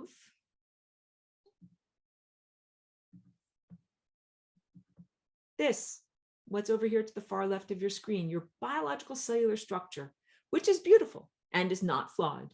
I don't want you to have to get rid of it. I don't want you to have to be like, I hate your cellular structure. Get away from me. I'm flying off into the next dimension, leaving behind a dead, rotten corpse. I don't want you to do that. I want you to say, you know something? Cellular architecture, you're based in 60-degree angles, and you're based in these hexagons, and you're based in carbon, and you're based in water, and those are also hexagonal. How do I respect you and integrate you with this shape that is based in eights and octaves? And we would consider this to be like the more angelic or higher dimensional level of self. And the answer is through the magic of perspective. So as I turn this in exactly the right way, I have to just hold this sculpture in just the right way because it's kind of a little bit fragile. Boom, I did it. Good. Let's count again. I love Sesame Street, guys. Ready? 1, 2, 3, 4, 5, 6. Those I call the radial spokes. They stick outward like, flower petals. 6 of them. But then you also have this one that is pointing towards the camera. It is foreshortened in perspective. So it doesn't look like a long thing to you. It looks like a short thing, like the way my nose looks when it is pointing towards you. And then also, I'm going to turn it around. I'm holding on to one of them. Can you see? I'm holding on to one of them. Boom, boom. So we've got 1, 2, 3, 4, 5, 6, 7, 8. When you are shown the limited strudel recipe known as the flower of life drawing, It is letting out a certain amount of information to quote unquote the masses, the peasantry, as I condescend to you and look down upon you, not me, but the others, allowing you a slice of reality. You know what the slice of reality I'm giving to you? This slice, this planar reality existence. But you know what I'm chopping out when I give you this plane? I'm chopping out this information here that's sticking towards you, and this information here that I'm holding on to back here. Both of those two things that are going in a higher dimensional reality. Everything that I teach to you about the flat plane of time, a little ant jumping up off the surface of time, or folding and bending the fabric of space, time, and reality, or an insect achieving its adult winged form to be able to jump from breakfast to lunch to dinner in 12,000 years. These are your angelic wings. This structure of 8, based in 8s, and with these particular lobe-shaped footballs, is your angelic architecture. And also, these are not static images either, just as I show you the flying rainbow lasagna, and this is not a static image, this is not a static aspect of your anatomy either. So what you would imagine with your system of perception, your imagination, see where I'm pointing the pointy parts of the footballs? Those actually whirl around. Those whirl around in a circle, and the whirling motion of those whirling around in a circle is what creates this top vortex. That top vortex is created as the end result. You can see right through here, bum, bum, bum, bum, those guys whirling around and those guys whirling around. But it's such a beautiful, complex piece of architecture. Like, I'm in love with this structure. It's beautiful. It's perfect. I don't want you to throw it out the window. I'm in love with it. I conform to it because it is so divine and perfect. This whirls around and this whirls around, but then we also have the complementary, you would think of it as the sides. The same football shapes whirl around on the left and the right. And I'll hold my other sculpture again. I need like 12 hands to be able to show this to you today. But if you've got this, which this is like the right-hand side, these pointy edges of the football whirl around like this. And then these guys are also whirling around like this. I'm actually going to attempt to draw this as an animation for the next time I teach Path of Light. So you have this really complex set of parameters where you have this is going around like this, but this is going around like this, and this is going around like this, and this is going around like this. I really hope you got the telepathy on that, because I don't think my finger showed you effectively, but I hope that you got my mind imagery of what this is. And that is literally your angelic architecture. And that's literally how these are the wings that you use to fly when you fly through time and higher dimensional time space. And these are the wings that you use to fly when I call it the flying rainbow lasagna. Like I joke, it's not like the sitting on the couch eating ridged potato chips lasagna. It is the flying rainbow lasagna. And the wings that you use to do this type of flight pattern are your wings of time. Let me drink a little bit more here on the marathon. Oh, I love this. Trish, thank you for being here. So Trish is located in the Middle East, and she writes in the comments over here, in Arabic, Merkaba literally means vehicle, vessel. Merkaba fada, eya, means spaceship. Very fascinating. Thank you for that. And apologies if I'm butchering the pronunciation. And Merkaba, verb informal, it's with an N, or Nurkaba means to ride it. That's so beautiful. And then she has it written in Arabic. Oh, thank you, Trish. I did a very good job. Thank you for being a good language teacher for me. And truly, thank you for sharing that. So truly, truly fascinating. So we have this phonetic sound symbols that actually come from, very, very ancient culture, and you can still find them alive in our present world. And Trish has even told me in conversations that the word Merkaba, because it means vehicle, is written on the driver's licenses in the Middle East, in her area of the world. Driver's licenses. Oops, I'm sorry if I just switched over to something. Hold on a second. I have to go back to my face. I don't know what I just pressed. I have to get rid of something here. I still don't know what I pressed. There we go. Merkaba meaning vehicle. Yeah. Merkaba aliyah is what she says is for cars. And I don't know if it is related, but I know that Aliyah means to go up I think that is in Hebrew. I don't know if that is a relevant translation, but very, very fascinating. Like when we look at the etymology and the roots of these sound symbols and where it comes from and how it's being used in our present world. So, okay, just a little bit on that. Your Merkaba is your vehicle, and it is your vehicle for interdimensional consciousness transport. So now let's do a little bit more meat and potatoes, because I think I did pretty well on referring to my notes here. Commonalities, similarities, and differences between Flying Rainbow Lasagne and Merkaba, because both of these are tools for consciousness transport. They are not exactly the same. They are complementary, and I use them both at the same time. Yeah. So I'm a liker of the Merkaba. I don't consider it to be a negative or limiting strudel recipe at all, because what I do before I do Flying Rainbow Lasagne is I create a Merkaba shield around me and around my pineal gland in order to block out errant thoughts or errant signals or things that I do not wish to manifest, as Flying Rainbow Lasagne is very much a tool for manifestation, similar to but different than the second modality of using the Merkaba, which is where you have the specific desires in your upward facing pyramid and the receptive desires in your downward facing pyramid. I like the exemplification in Merkaba of the balance between self, individuated, and egocentric desires, balanced with or in contrast to larger, higher dimensional consciousness waveform patterns, the music of the cosmos, the larger alive animal of the time field, and divine highest intelligence, balancing out those two things. Me.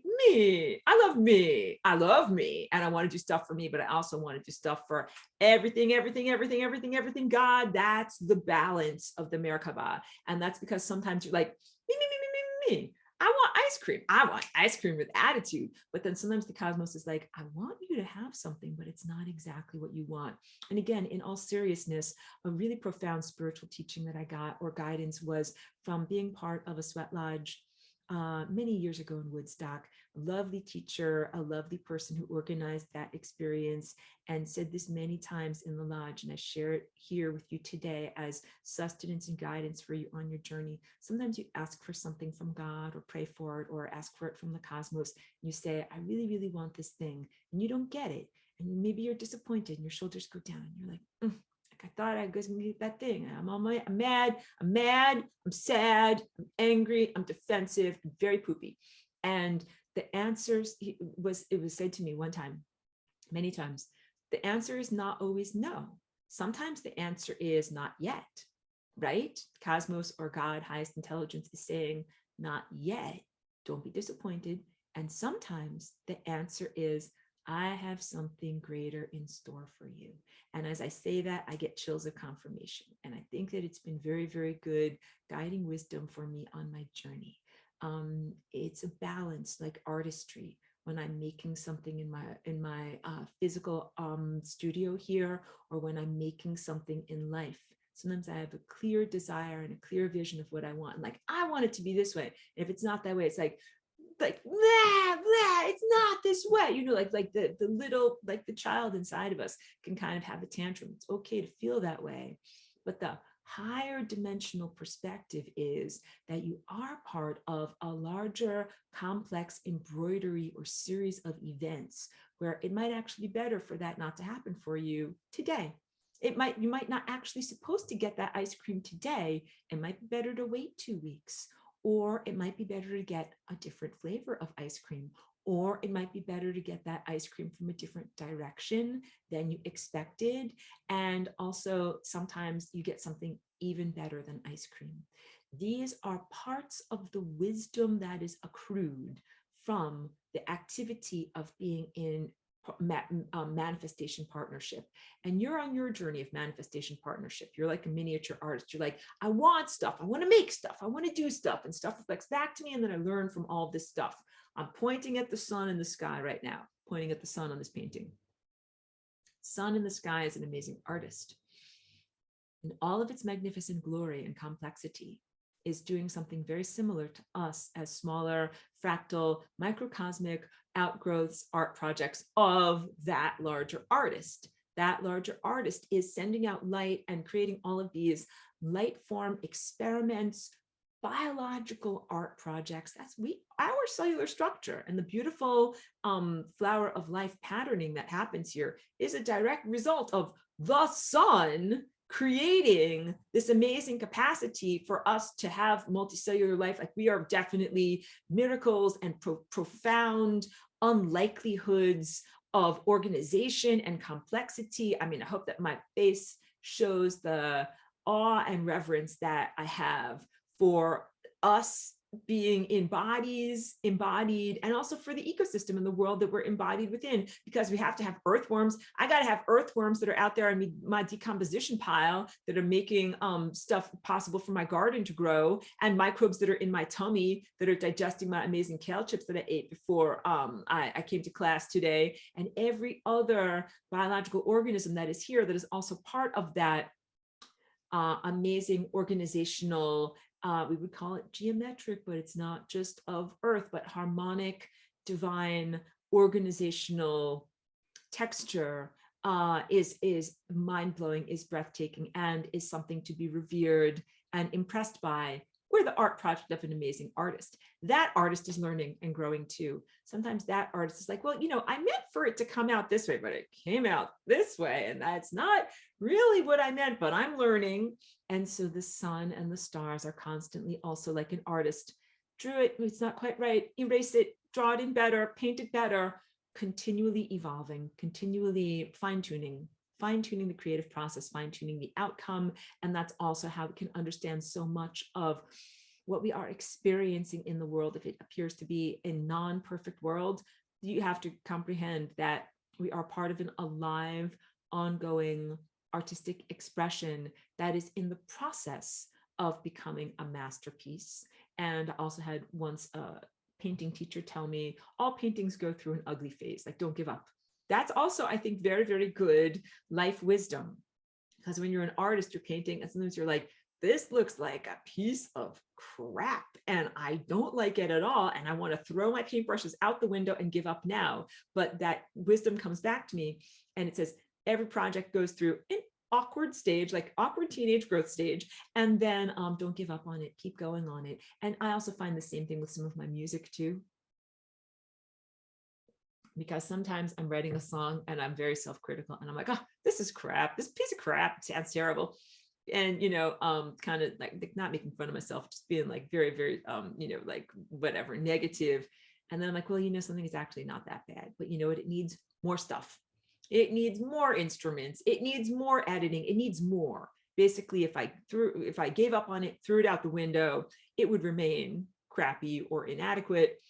But it has potential, and it gets better the more that I work on it and more add stuff to it. And those are actually some of the better songs that are very challenging to get through. So that is also very good accrued wisdom in life. And this has to do with your body and your life. You're an ongoing masterpiece. You might be going through in your life or in your body awkward or unpleasant or unattractive levels of development or stages or phases of development, but the point is you don't give up, you keep going, and then it turns into something much, much more beautiful. And this also has to do with the causality structures and harmonic architectures of why this thing happened and what it turned into as an end result, that it actually ends up being very, very beautiful, but you have to stick with it. So wait, let me just scroll through a little bit more. Merkaba as being an energy field that is created using the energy and visualization capacity of your pineal gland. So this is also why I encourage you to put a Merkaba force field around your whole entire body. You can put it around any concept or activity that is important to you. I put one literally around my pineal gland or my inner eye Christ chakra, because that is such an important place in terms of our anatomy of light. That's a place where we are really emanating reality from. And I want to make sure that nothing gets into my seed that I'm going to plant in the garden of reality, that something getting into that seed would be like a negative or unwanted expression where I really, like, I don't want to manifest that, but the thought comes inside. And while I'm in this, pregnant moment, and then I'm like, oh, like, I don't want to manifest that. So you have to be able to put up protection so that that is not what you are conceiving. Literally, a thought is a conception. And if you conceive of something that is not your intention, or not what you intend, not to your desire or whatever, it's in charcoal. You get to erase it. That's very, very big. A big part of claiming your artistry is recognizing that I don't start off most of my drawings in indelible ink. Like, I do not recommend starting off your underpainting in Sharpie marker, because you'd be like, oh, I draw the nose over here. It's like, that's just totally the wrong spot. It's supposed to be all the way over here. That's, what am I going to do? I drew it in indelible marker over here. You're going to want to change where that goes so that you make life easier for yourself. You do a rough sketch of reality. Where am I going to live? What is my source of income? Who am I interacting with? What are my daily activities like? Rough sketch of reality, not indelible marker. And it gives you that flexibility to be able to change, amend, and erase things that are not necessarily exactly how you originally envisioned them. And then, yes, you're in constant partnership. So back to the commonalities of Flying Rainbow Lasagna and Merkaba. So Merkaba, we have in the innate structural aspect of it, the balance of the upward pointing pyramid and the downward pointing pyramid. There is a balance and a symmetry in this shape as well. It's a little bit different because we have energy and entropy. And that's kind of like saying my pencil has the part that I draw with and also the part that I erase with my DNA and my time architecture. There are the events that I energize and bring into being, and there are the events that I send to entropy. I turn down the volume on those inner genetic tendencies, characteristics, and events, stuff that I don't want to have happen. So if I'm in the midst of my whirling Flying Rainbow Lasagna dance and I think something or feel something that's not what I had intended, I'm like, oh, that's not what I intended at all.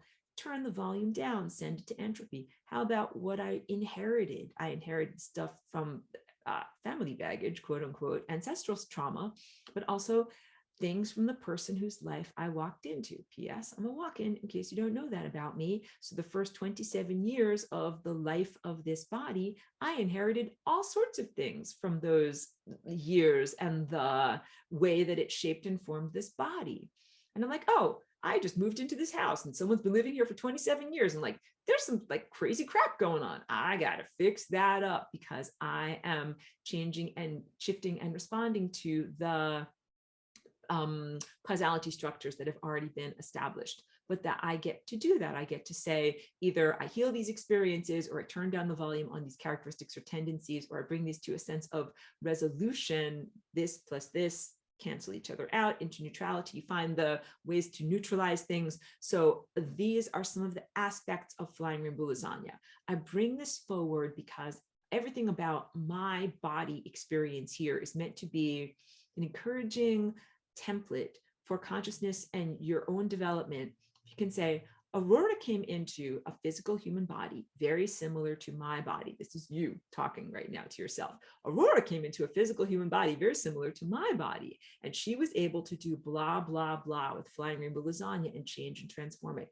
I can too. That's the whole idea. It's the whole idea of why I came into this particular type of body and why I am working within the pre-existing limitations that were grandfathered into my experience here. And then what is my response to those limitations? How can the biological architecture be shifted in response to these things? So there's a respect, again, for the pre-existing causality structures. All of these things happened and brought me to this moment. I'm not erasing or negating all of these things over here. I recognize and accept them. And then on top of that, I build a new causality structure that is Flying Rainbow Lasagna. So this is part of the respect and balance that I'm talking about that is similar to the sense of rapport and balance, where you're like, what I want in manifesting for myself in contrast to or in balance with what the cosmos wants for me. So both of these things do involve a balance. But what is unique about Flying Rainbow Lasagna as an energy transformation tool or an event rearrangement tool, again, remember rearranging from disarranged coal into perfectly arranged diamond and, and greater, is the sense of being able to bring together formerly divergent places, like a bridge between two places that wouldn't ordinarily be able to come together. That's a big part of it. Doing something that is seemingly impossible because you're able to go into a higher dimensional reality. Those words, although they are truthful, are only giving you part of the strudel. So I say in a lot of my bios, when people ask for an artist bio, who are you? I say, like, I'm an impossible shape. Like, what does that even mean? So theoretically, this is an impossible shape, but it is not impossible. It is the next higher dimensional version of what this shape is. And it makes possible, it is empowering on a new level, things that were not possible in this context or paradigm become possible in this context or paradigm. That is everything from being able to rearrange your DNA into new patterns, which are actually more in alignment with the original patterns of what your divine highest intelligence architecture was supposed to be like in a body, away from disease, chronological aging, and death, and towards vitality, coherence, and longevity. Good, wealth will stick together, and reality structures and possibles and impossibilities. So what would have been a death experience had I not Flying Rainbow Lasagna with this body would have been a death experience is now a continued life experience. And I've been here for an additional 21 years since, I came into this body. So that might seem impossible. Like, no, like you're supposed to be a dead, rotten corpse and you're not supposed to be walking around. Like, no, I'm supposed to be here. I make something new possible. It is a new story. A new story is written that does not negate or disrespect the previous story, but is another layer of reality that makes new things possible. So it's not exactly the same as the Merkaba and ice cream and manifestation, but it is along similar lines. So how do I use these two tools? Before I do my Flying Rainbow Lasagna, I sit down and do a Merkaba, set up my intentions, protective and nourishing force field. Also, if you're just learning, be able to set it up. Like you can see on my floor over here, I have a gym mat. I know I have a blanket on top of it because it's cold in here. Puffy mat, so that when you're doing your exercises or your flips or your yoga postures or whatever, if you fall over, you're not going to fall over on like a hard concrete surface or something like that. You're like, oh, puffy mat, that makes it easier. So protective energy force field for the place where you are learning, or safety net for while you're in your learning process. All right, that is part of what Merkaba is all about. And protective force field, keeping out things that I don't want to jump into my reality creation mechanism. Thank you for the blessings. I now again also sneeze at least once per class.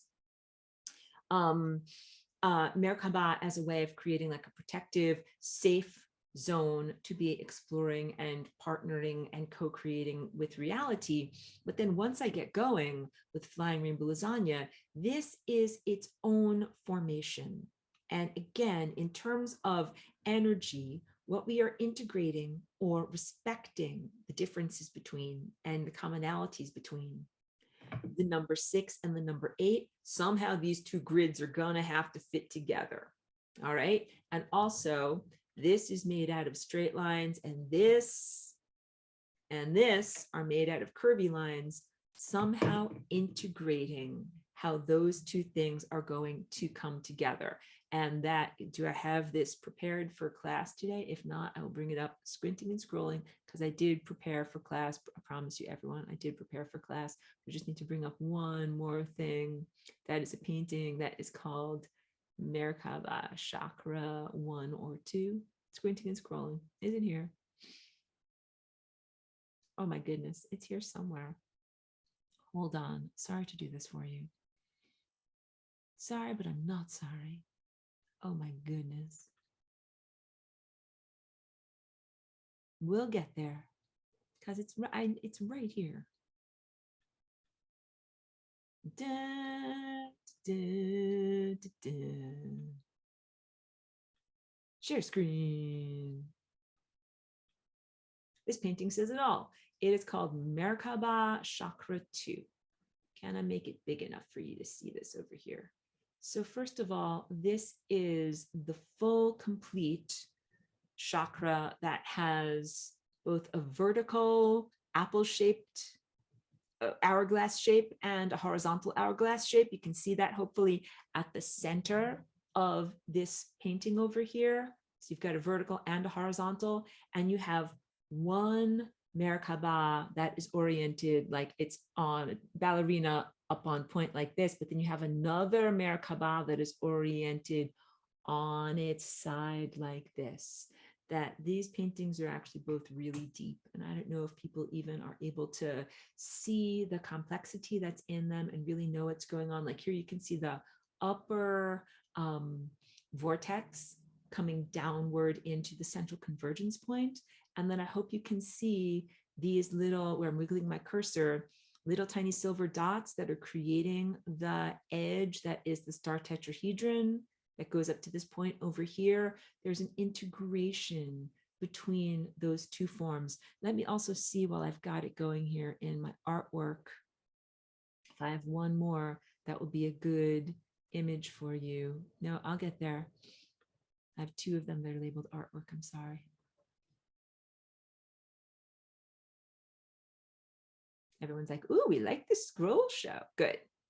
This is what I want to show you. So this is over here that I just highlighted, the face-on view of the one that is called Vessel. This is me in the process of painting it, and this is what I want to show to you, because this is, they're raised dimensional dots, and when the light comes across it in just the right way, you can see the way that these dots create the straight lines. So the dots, they're like many, many clustered bubbles, and they're creating these straight lines. And you can see like these ones that are to the left and to the right are two overlapping star tetrahedron shapes.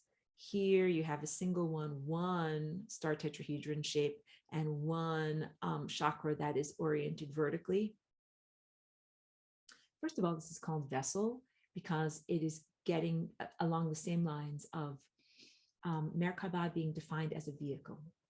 That I named this vessel because this is about a vessel for consciousness transport. It is how experts do star travel. And the integration of your curve, I hope you can see like where I'm wiggling my cursor in the middle of these, might just, the lighting of the painting doesn't show it as much, but that's where you have those curvilinear chakra convergence patterns.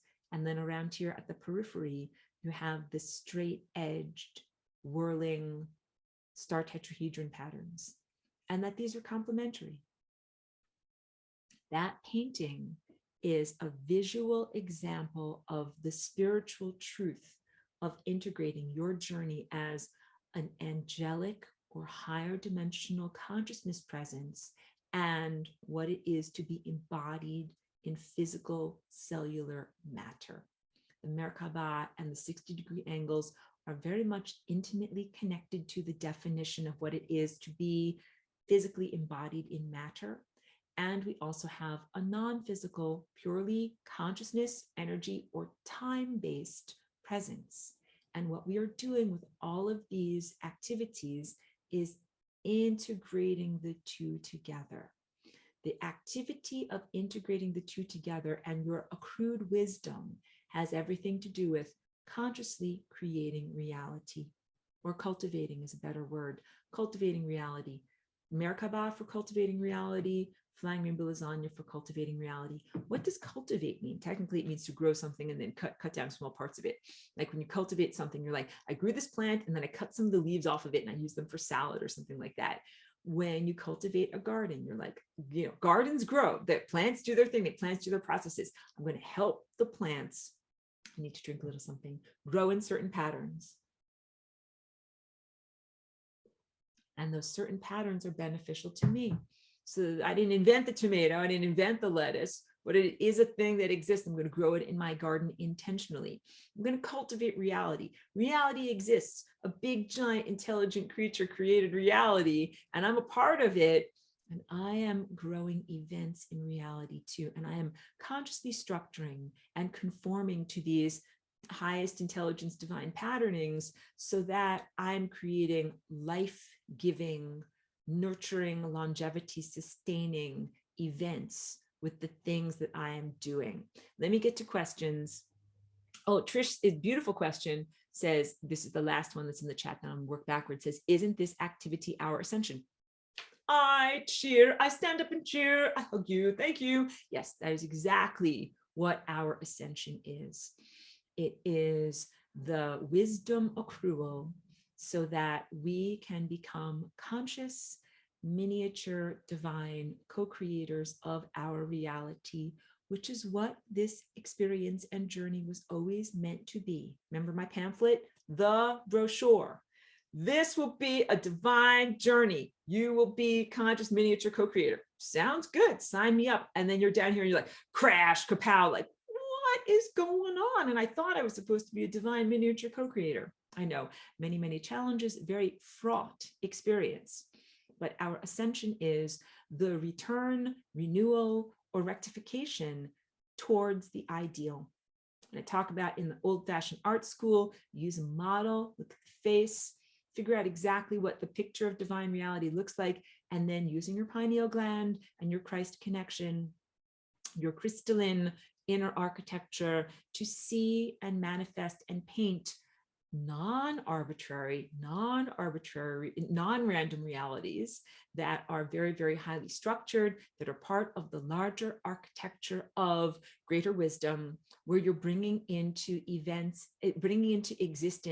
events and experiences that are also what God wants. You want it and God wants it. That's, I know, a little bit colloquial, but that's what this really all boils down to. So when you say, I want ice cream, but I'm also open to chef's choice, the chef might be like, I know you think you want ice cream, but what you actually want is this. This is what I say to you when you think like, oh, remember I tell you my cautionary tales, but like getting in the Merkaba, I'm like, I'm going to whip up some money. It's like, you don't actually want money. What you really want is freedom. All right. This is what I tell it to you guys also. As you begin to be able to consciously contribute to the structuring of reality and the creation of reality consciously, because you've been unconsciously doing this for a very long amount of time. But once you begin to be on your journey as a conscious creator, then you want to create more than just physical wealth for yourself. But there are a lot of these things, and it's just, it's kind of good. I've read some rather valid self-criticisms of people that are part of, let's say, the Abraham Hicks Vortex group. I'm not calling them out in particular. I swear I'm not like, like throwing poop at the zoo or anything like that. There's lots of different schools of this, thinking you shall grow rich, any of these things that are an important part of certain people's development. They're like, yeah, I was into that for a little while. Then I grew beyond it, or I learned and I grew. And that's because a lot of these more reductionist or simplistic schools for manifestation and conscious reality creation don't necessarily take into account the levels of wisdom that are required in terms of creating your reality. Sometimes you might be creating from your ego, from your woundedness, from your brokenness, from your limitations.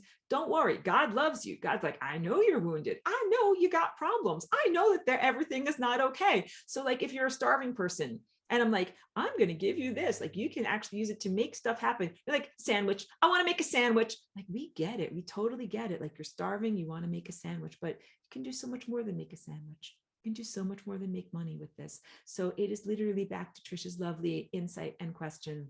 It's our ascension. Becoming conscious reality co-creators with, spoiler alert, yourself as God. That's you. The sun in the sky is actually you. Spoiler alert, it's you. You become the star. You become a star. A star is born. You become God. You're on the journey of being God. You are God. You're here. following the brochure. It's supposed to be like this, but it's not. Fixing up your creation from the driver's seat, first person perspective, but also very much in rapport with yourself as God. From that, you could think of it as yourself from the future. The very, very, very wise, highest, incredibly cultivated or highly organized version of yourself. Like down here, you're kind of like, I don't know who I am. Like, I just drink coffee and just do stuff. And you're very, very special and very important. But you just are on that journey of coming to consciousness and remembering and self-remembering and wisdom and self-recognition. And yes, this relates even to anybody who's like a silly person trying to manifest for themselves some kind of a cruise to the Caribbean, or who wants a golden toilet seat. I'm talking about materialism. Anybody who's silly, they are God on their journey. How about someone who is negative and self-serving? It's like, I want to manifest a big giant thing. I'm a maniac right now. A big giant thing that I can use to stab other people or maybe smash them into pieces. Like, yes, they are also God on their journey, learning about the folly. They're learning about their folly, but you don't have to let them learn their folly all over you. But all of these things represent God consciousness on its journey. And this is literally superfood coffee over here. Hold on a second. Let me roll backwards in some of these questions. Oh, I love what Adam says. Thank you. Says, songs can evolve over time, almost like they grow and evolve by themselves. Yes, absolutely. It's a beautiful insight.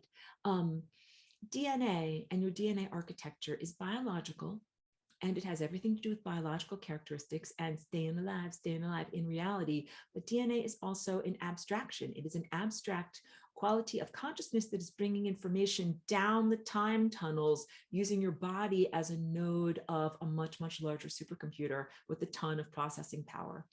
And DNA evolves over time, and consciousness evolves over time. And yes, songs evolve. So even if we look at like rock and roll or something like that, like Led Zeppelin, I always use this as the example. They wrote Stairway to Heaven. They wrote it, somebody else covered it, and now someone's going to play it, today. And it's whatever, 30 or 40 years after the initial release of that song. But you're not going to play it in exactly the same way that Led Zeppelin played it in whatever, 1969 or something like that. You might add in some digital sounds. They didn't even have those sounds. You might create some synthesizer sounds or some other aspect of repetitive layering in digital sequencing that wasn't available to them. More patterns become available to you, greater levels of complexity become available to you, and then you evolve in your self-expression. This is beautiful, and it's the way it's supposed to be. Lasagne, lasagna, lasagna. I use this as the example. I'm like Led Zeppelin. I wrote this song that's called Flying Rainbow Lasagna. It is a waveform melody. It is literally the structure of my being. And I joyfully, it is my job joy to be here and share it with you.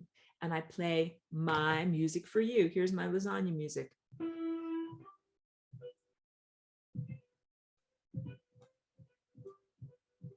I don't know if you can hear that on the Zoom, but playing a little silly song, my flying rainbow lasagna music, but really listen to my music. It's deep stuff, the actual physical released music. And that is the music that I'm playing with my biological architecture. So the Merkaba was clearly pre-existing me and my experience here as Aurora for a long amount of time, but the Flying Rainbow Lasagna was invented in 2001 in my experience of coming into this body as a walk-in. It was created as part of the necessary self-augmentation of the cosmos and of divine thought architecture in order to stay alive. In order for events to go in the right direction, keep on being events. It's like, we've got an empty puzzle piece over here. Someone's going to have to invent something. It's called the Flying Rainbow Lasagna. That's it. And it's going to happen. And I did that in my life circumstances. And I do that with my body here. But then it is a song that is literally a waveform of patterning that each one of you can embody and apply to your own journey of consciousness. And I not only offer it to you, like, here's a song. I encourage it. I'm like, here's a song. Here's the sheet music. Here's what key you're in. Here's the tuning. Here's how you play it. please take it and run with it. Please take it and run with it. I want you to learn how to do your own embodiment of flying rainbow lasagna. And I also want you to learn how to do it like in a very responsible way, which is why I also teach the value system associated with that. Because what makes it possible to do these things, the higher dimensional empowerment patterning, comes through perfection. Imagine if you couldn't drive your car unless you held your hands on the steering wheel in just the right way, unless you pressed your foot on the pedal in just the right way. Like literally the car would not go. That is what the flying rainbow lasagna is like. In your body and your physicality body and your light body, what you need to do is conform to these perfect dance patterns in order to make your car go. And if you're like, no, I don't like those dance patterns, I'm gonna move like this instead, you just don't go anywhere. That's it. And it's kind of like just very fair in that sense. So I want to make available to you, teach to you, and exemplify for you these perfect patterns so that you have a chance. Because if you just had to figure them out on your own, this would be like 500 years later. You'd be like, okay, like I finally figured out that stuff. I'm like, I could save you 500 years of trial and error. Like, here's how you do it. And so that's me. I'm giving you the strudel recipe so that you are empowered and you can actually do this. But then it is 100% up to you as to how you apply that recipe to your physical nature, also your journey through time. When I said you are like a Stradivarius, I really mean that.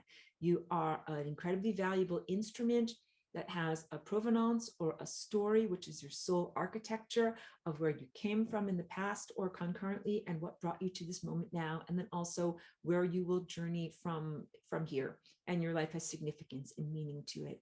And recognizing that level of architecture and significance, and then adding to it with these flying rainbow lasagna patterns.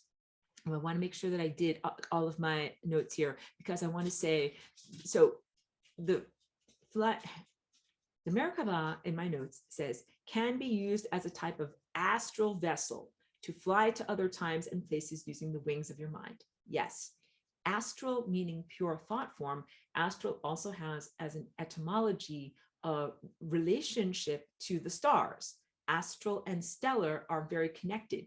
But in our life experience, there's a lot of poop and crap that's in the astral realm. It's a realm of thought form. There's, let's call it detritus or effluvia or stuff and junk that's kind of got stuck there. Like, you know, when you wash your dishes and food comes off, it gets stuck in that little thing before it goes down the drain. There's a lot of stuff that's stuck in the astral that is kind of part of like the clearing of the dishes of life. And that is stuff that you don't want to have to interact with. Please don't fly through like the whatever, you know, beans and noodles and salad that's kind of like stuck in the catch basin. It's like junk that you don't want to have to fly through there. So when I talk about astral vessel, I'm really talking about a consciousness-based vehicle, energy-based vehicle, and something that allows you to fly through levels of reality that are based in pure truth, not arbitrary imagined dreamscapes. Difference. Based in pure truth and harmonic divine architecture, as opposed to arbitrary imagined dreamscapes.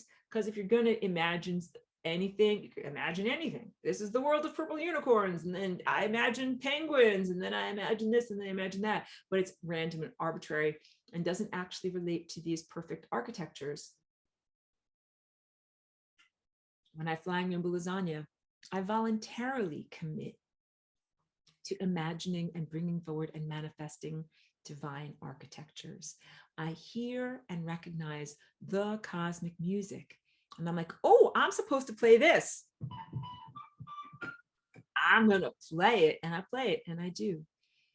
It's joyful to do this. It is the antithesis of being a mindless zombie. We face in this world is like, join the Borg, it's bliss, one of us, kind of like sublimate your own individuality, stop being a conscious individual, join a hive mind, and let something else tell you what to do at all times. Sounds great, sign me up. Like, I'm being totally facetious. No, it does not sound great.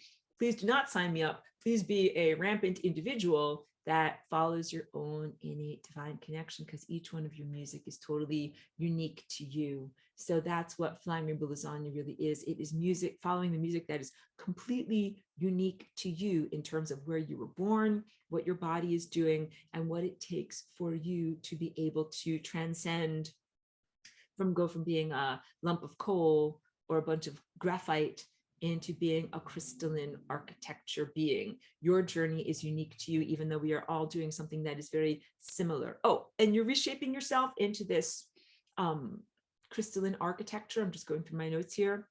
I have written down, reshape yourself to go through the frequency door. That's in one of my songs too. I say, go through the frequency door, door, door, door, door. That's the whole idea, that you're changing perception as you are moving from interpreting the world as a flat object that looks like a hexagon into something that is a cube-shaped object that has depth and form and is jumping out at you. It also represents a change in your cellular structure. And that is also why, I know I've drunk all my water, now I'm on to my coffee here. Why do I drink structured water? Why do I drink it out of this lovely crystalline chalice over here? Structured water helps you to get structured. So for many, many years, I was drinking shungite water, and that was drinking out of I still have it over here as like a protective measure.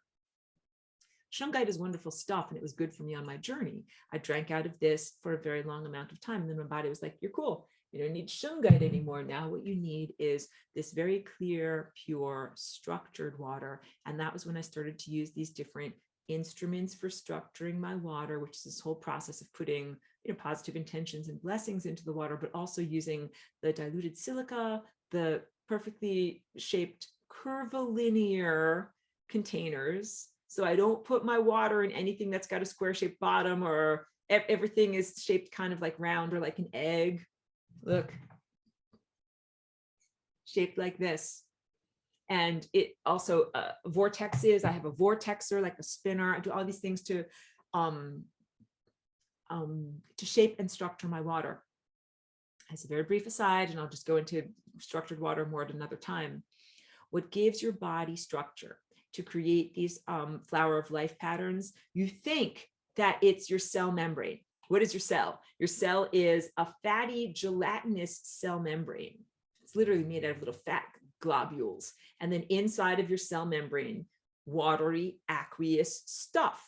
And you think, oh, it's the jiggly, fatty, gelatinous stuff that's giving my body structure, your cell membranes. No, they're actually very wiggly, like Jell-O. Jell-O is kind of like wiggly all over the place. It's the water inside of your cells that gives your body structure. That makes your shoulders be shoulders, as opposed to melting off your body or whatever. It's the water in your body.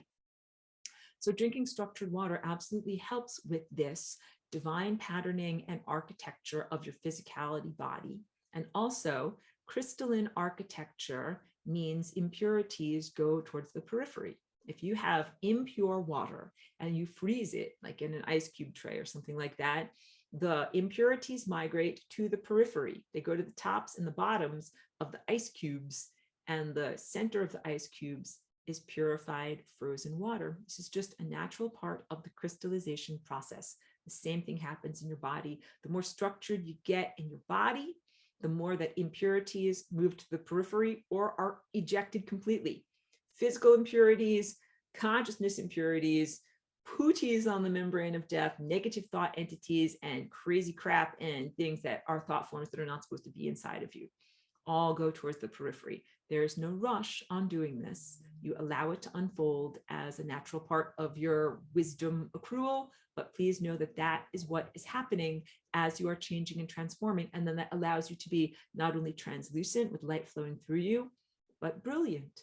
Light comes into you and is actually amplified and comes out sparkling. You're going to sparkle and sparkle everyone around you in the same way that a diamond sparkles. You're going to hit that light everywhere all around you. the process of self-reshaping through structured water, transformative thought, and envisionment and imagining exercises. So these are all parts of what you're doing as a miniature sun. And in fact, if I go through, all of my notes are really worth reading, but at the very, very end, what I say is you have your own inner sun. That is what is inside of your mind brain, inside of here. It's an inner sun, a tiny fractal microcosm of the larger emanator, beautiful sun in the sky. And it is your own inner emanator of consciousness and ideas, or your own singularity point. Eventually what happens is you learn to drink light from your inner sun. It is at the center of you. Drink light from the inner sun at the center of you. That is the next magnificent stage on your journey. So, I teach all about sun gazing, and it appears as if the sun is something external to you, and you are drawing that energy in, and you're drawing it inward to here, and it's circulating through your body, and it's sustaining you. But at a certain point, you recognize I'm jumping back and forth between myself and the sun. At a certain point, there's no distance between self state and sun. They are both here overlapping in my mind, in my head, in my body, in my consciousness. And I drink light directly from that inner sun. And that is even more nourishing and sustaining than the wonderful superfood coffees that I have and every other, whatever, lovingly prepared kale chips and other things like that.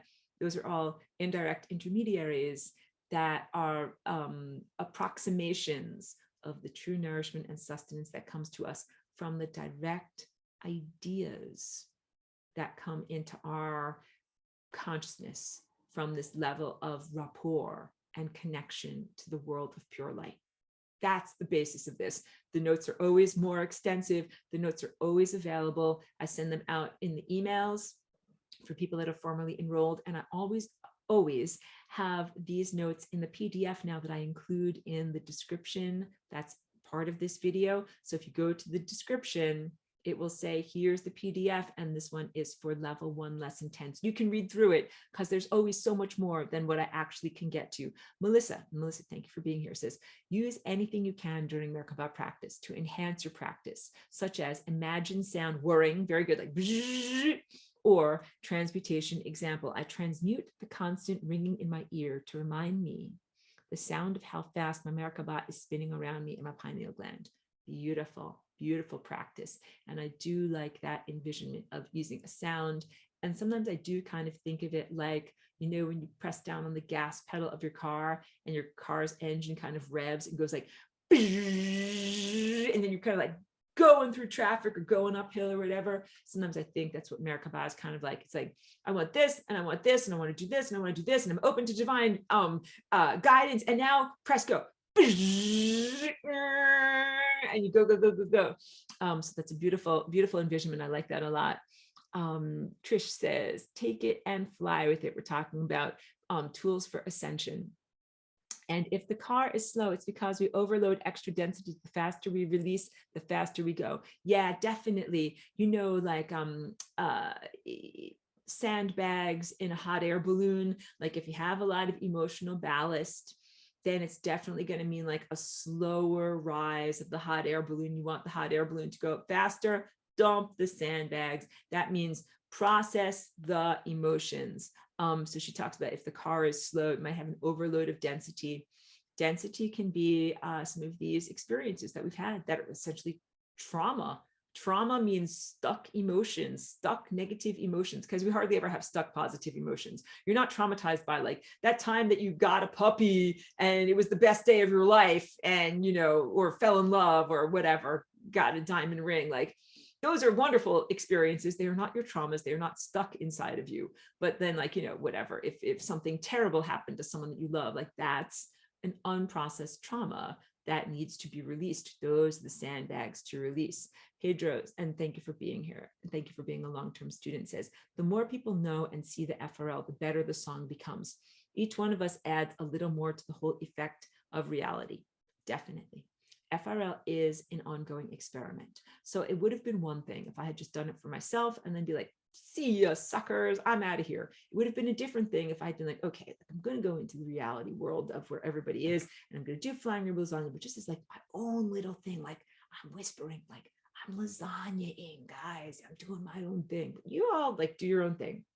And then it's a completely different, with my voice completely loud here, completely different experience of reality when I'm like, hi guys, I'm Aurora, I'm really loud, and this is the Flying Rainbow Lasagna, and you can too.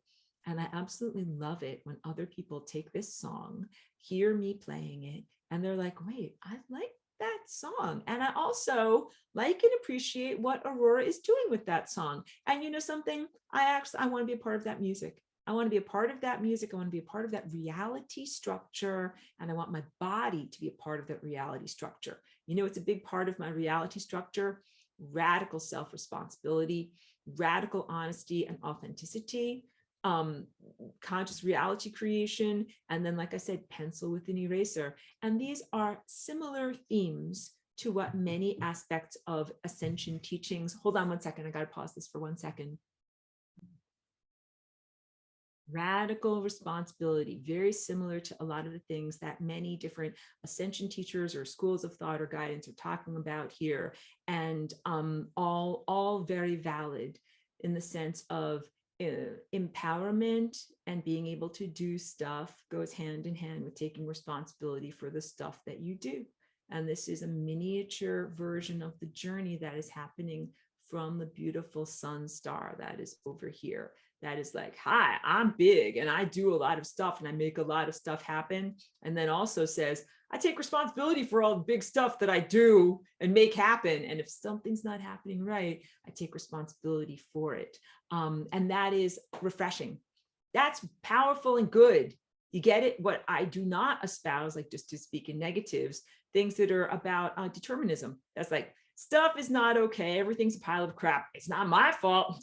Don't blame me. It's not my fault. Somebody else made this all happen and I'm just here experiencing it. That is not what this is about. It is very much about the responsibility of experiencer and of creator within our creation.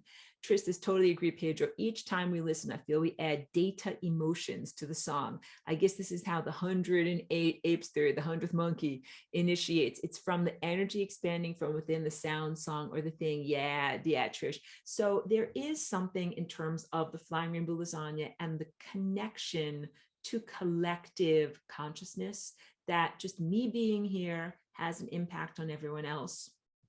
The more people that join in this music, the more that it has a strong impact on reality. And at a certain point, there doesn't have to be, like one person saying like, all right, everybody, like time to lasagna.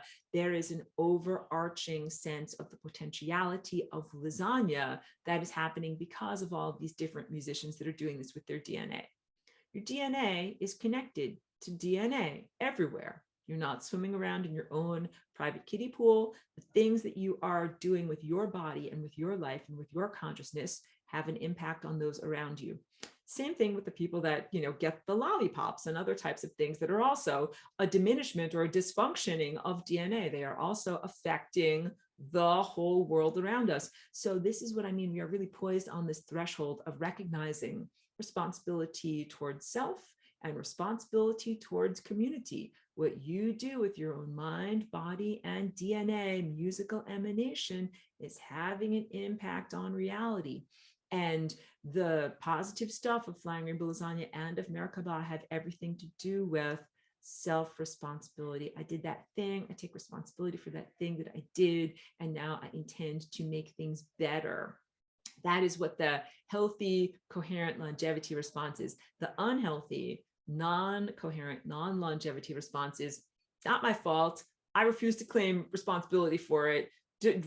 Somebody run into another dimension. Like, hey guys, look over there. And then I'm going to run into another dimension. Like any of those types of responses, not coherent, not longevity. And those are actually the responses of the Pooties that are stuck on the membrane of death, who did not have successful lives and do not have successful value systems. So that's just an important remembrance in terms of recognizing, like, they're actually not musicians to emulate. Don't emulate their music because they didn't write a successful song. But I'm very honest when I tell you, and I'm standing right in front of you and I'm drinking some superfood coffee. Like, I successfully wrote a song. That is how you survive, and how you survive for 21 years. And like healthy survive, not just like barely clinging to life. You can be like me. Don't be like the guys on the membrane of death. They didn't write good music. You can do something else. That is the flying rainbow lasagna. And that, just to bring it all around to a beautiful encapsulation here, parentheses, relates to our planet. Our planet does not have to die. I don't want our planet to die. Our planet does not want to die. There's not an inevitability of death here. There is not an inevitability of planetary destruction. There does not have to be some kind of like giant wipe, like, you know, there's this sense of like, God's going to wipe it all away, you know, as there have been catastrophes and wipes and stuff like that, destructions maybe in the past, and certainly ancestral traumas that people are remembering, times when that has happened. And that does not have to be the experience now, not at all. There is a renewal that is ongoing, that is a pole shift, that is inside to outside and outside to inside. It is non-arbitrary and non-random in its pattern, and it is the externalization of your internal world, but for purposes of self-expression, self-expansion, healing, and renewal, not for random purposes, or for diminishing purposes, or for suppression of consciousnesses, as we have come out of this world where, as I speak to you through layers of your own trauma and skepticism, you're like, everybody's using this stuff in order to suppress my consciousness. I don't like it very much.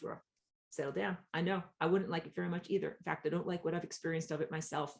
But flying rainbow lasagna and the ongoing planetary transformation is the rectification from times when you were disempowered and capacitation was taken away from you, to times when you are now re-empowered.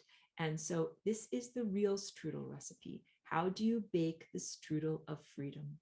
How do you truly transform your physicality structure and the nature of what it is to be an alive, biological, multicellular organism, and integrate that with the world of pure consciousness, pure energy, and pure light on its journey? That's what each one of us is doing. It is a magnificent journey. It is a positive journey. And yes, it involves some sad and distressing backstory, because the journey to freedom is kind of like bad stuff happened. Now transform, empower, and now good stuff happens. So that is the best way that I can contextualize that. Like, yes, many bad or unfair or unjust things have happened. And then now in the rectification and the empowerment, you have the capacity to write a better next chapter. But this is not an erasure or a negation of all the things that have happened, because those things you had to rise above. You had to get past those things and be able to transcend them, and that your response to them is your greatness. So the bad things didn't make you great, you are great. And the way that you faced those bad things and transcended them and became who you are now is an example of your greatness. And that's everything that's going on here. So opening the floor to any more questions, comments, even though you know I love the questions and comments. The quality of what people bring to this class is so amazing. I'm always in so much gratitude to be connected here to so many really great minds, really great consciousnesses, deep thinkers, people with their own beautiful spiritual practice, and people who really have been embodying their own unique flying rainbow lasagna presence. And it does grow. Why do I share this with others? It becomes a system that is more, has greater strength and coherence and longevity because of more nodes of creativity. And if I were the only flying rainbow lasagna, or the only innovator, or the only songwriter, then it would be a very weak system. Because what if I was not active? Then you'd all be like, where's the new music? Like, what are we going to do? There's no new music coming. And the answer is, the more people that are able to create new songs and create new music, the stronger the system is. It's redundancies. Redundancies are a part of this divine system, so that this capacity to change and rearrange doesn't just go away. It doesn't just become extinct. It doesn't just like whatever, go unremembered. It's in a lot of different places, and a lot of different people are doing it. And it also speaks to the unpredictability aspect of flying rainbow lasagna. So I conform to higher dimensional, highest intelligence, math configurations of the cosmos, but also part of this involves unpredictability. So when I sit down or stand up or whatever, lay down to do the dance, I don't exactly know what patterns I'm going to do. I don't exactly, like, I might know, like, at a certain point, like, I'm going to move my arm like this, or at a certain point, I'm going to move my arms like this, but I don't know exactly what my body will be doing. And more to the point, I don't know exactly what my DNA will be doing. Every time it's different. Every day it is different, because it is different in response to what's going on in the world. What are the world situations at that time? What is my personal situation at that time? What are all these other organisms doing? What is the energy, abstract energy patterns that are flowing at that time? It's always new. It's always different. So it's it's not the same as like saying, I go to the musical conservatory. I learn to be in an orchestra. I memorize the music of Mozart, and I always play the same notes. That is a beautiful way of making music, but it is not my way. My way is every day it's something different. And that's literally my life. Like, I get up in the morning, drinking my coffee, I'm here in my bathrobe, turn on my music making stuff. And I'm like, okay, what do we got for today? What's it going to be like today? And it's always a surprise. And I don't know exactly what it's going to be like for today. And then I do it and I'm like, oh, that's what it was for today. So that is a huge strength of the system.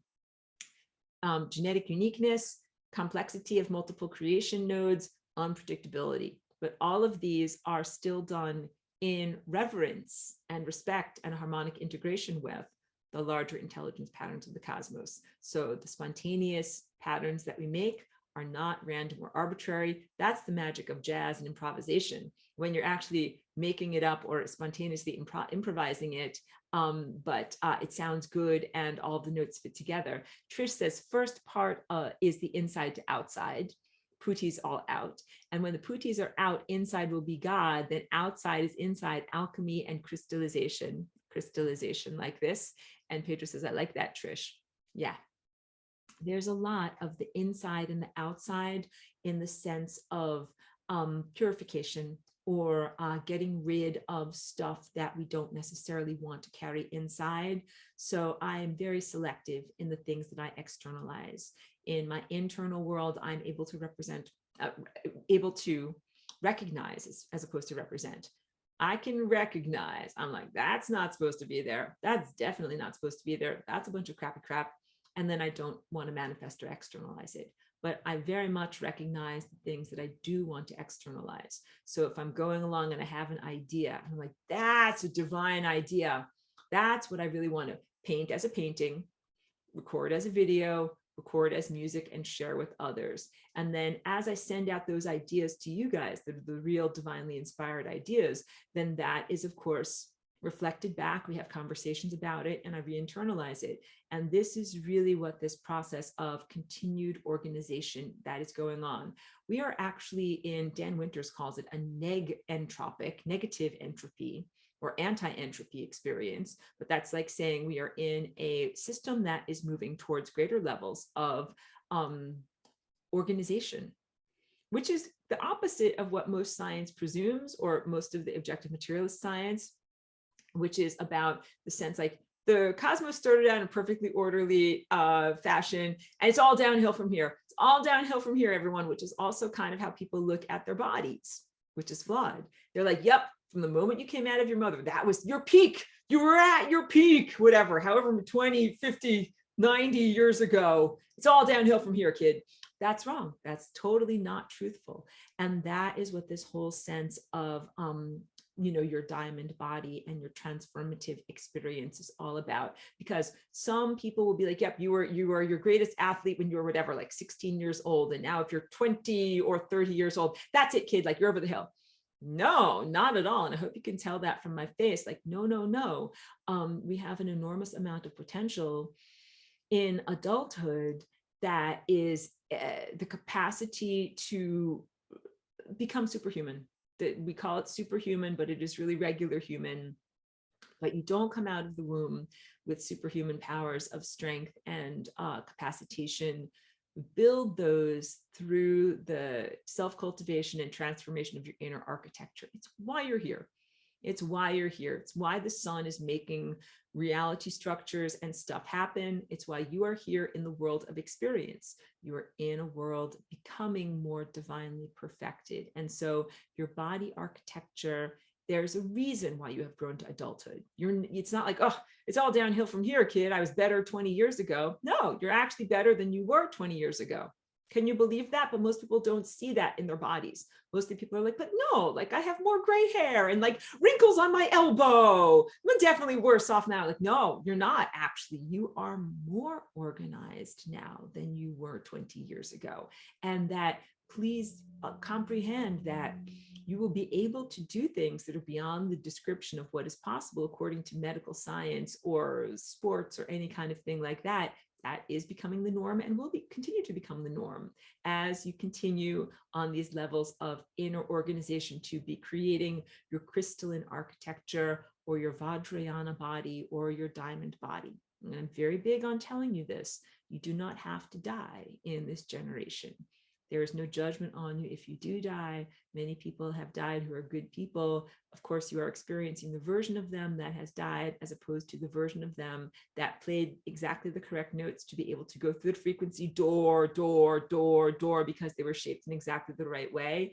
They were still good people. You're still a good person if you end up dying, but it just means you might have to be fine-tuning on the next iteration to be like, okay, can I just be shaped better in order to be able to have longevity and coherence? And that's the distinction between yourselves as alive beings and the ones that are endlessly smeared on the membrane of death because they're like, oh, we don't want to do our math homework right ever.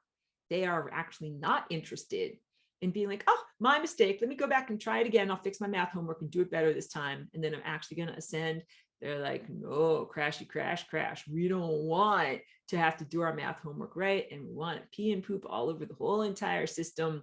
And nobody's going to do their math homework right. And that's the peril that we're actually facing with this planetary ascension. But again, I don't want to give too much verbal energy to that because I think we've already passed some of the most critical decision-making and experience nodes or crossing points, and that we are now heading into these levels of pure inevitability where we have so much momentum, where you really are inevitably reaching these levels of divine perfection and self-empowerment.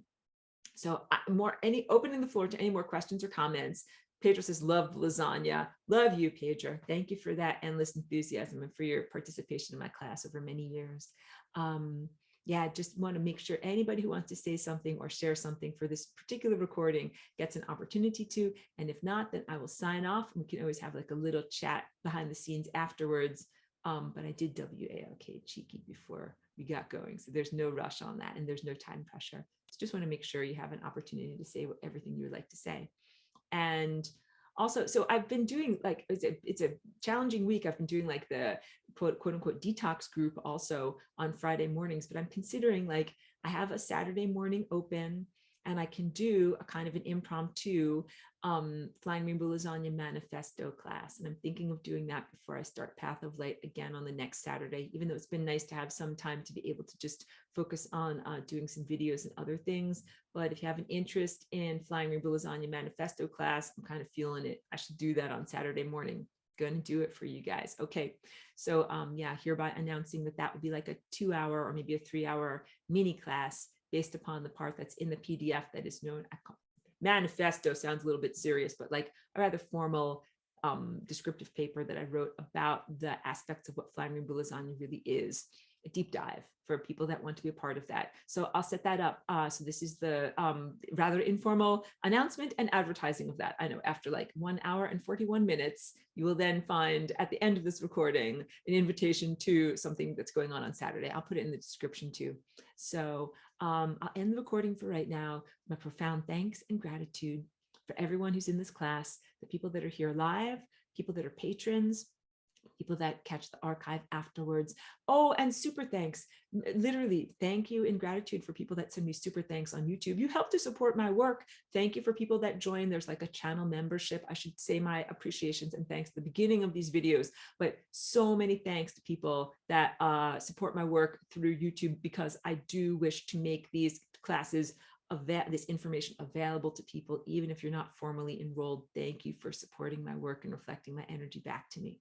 Thank you very much.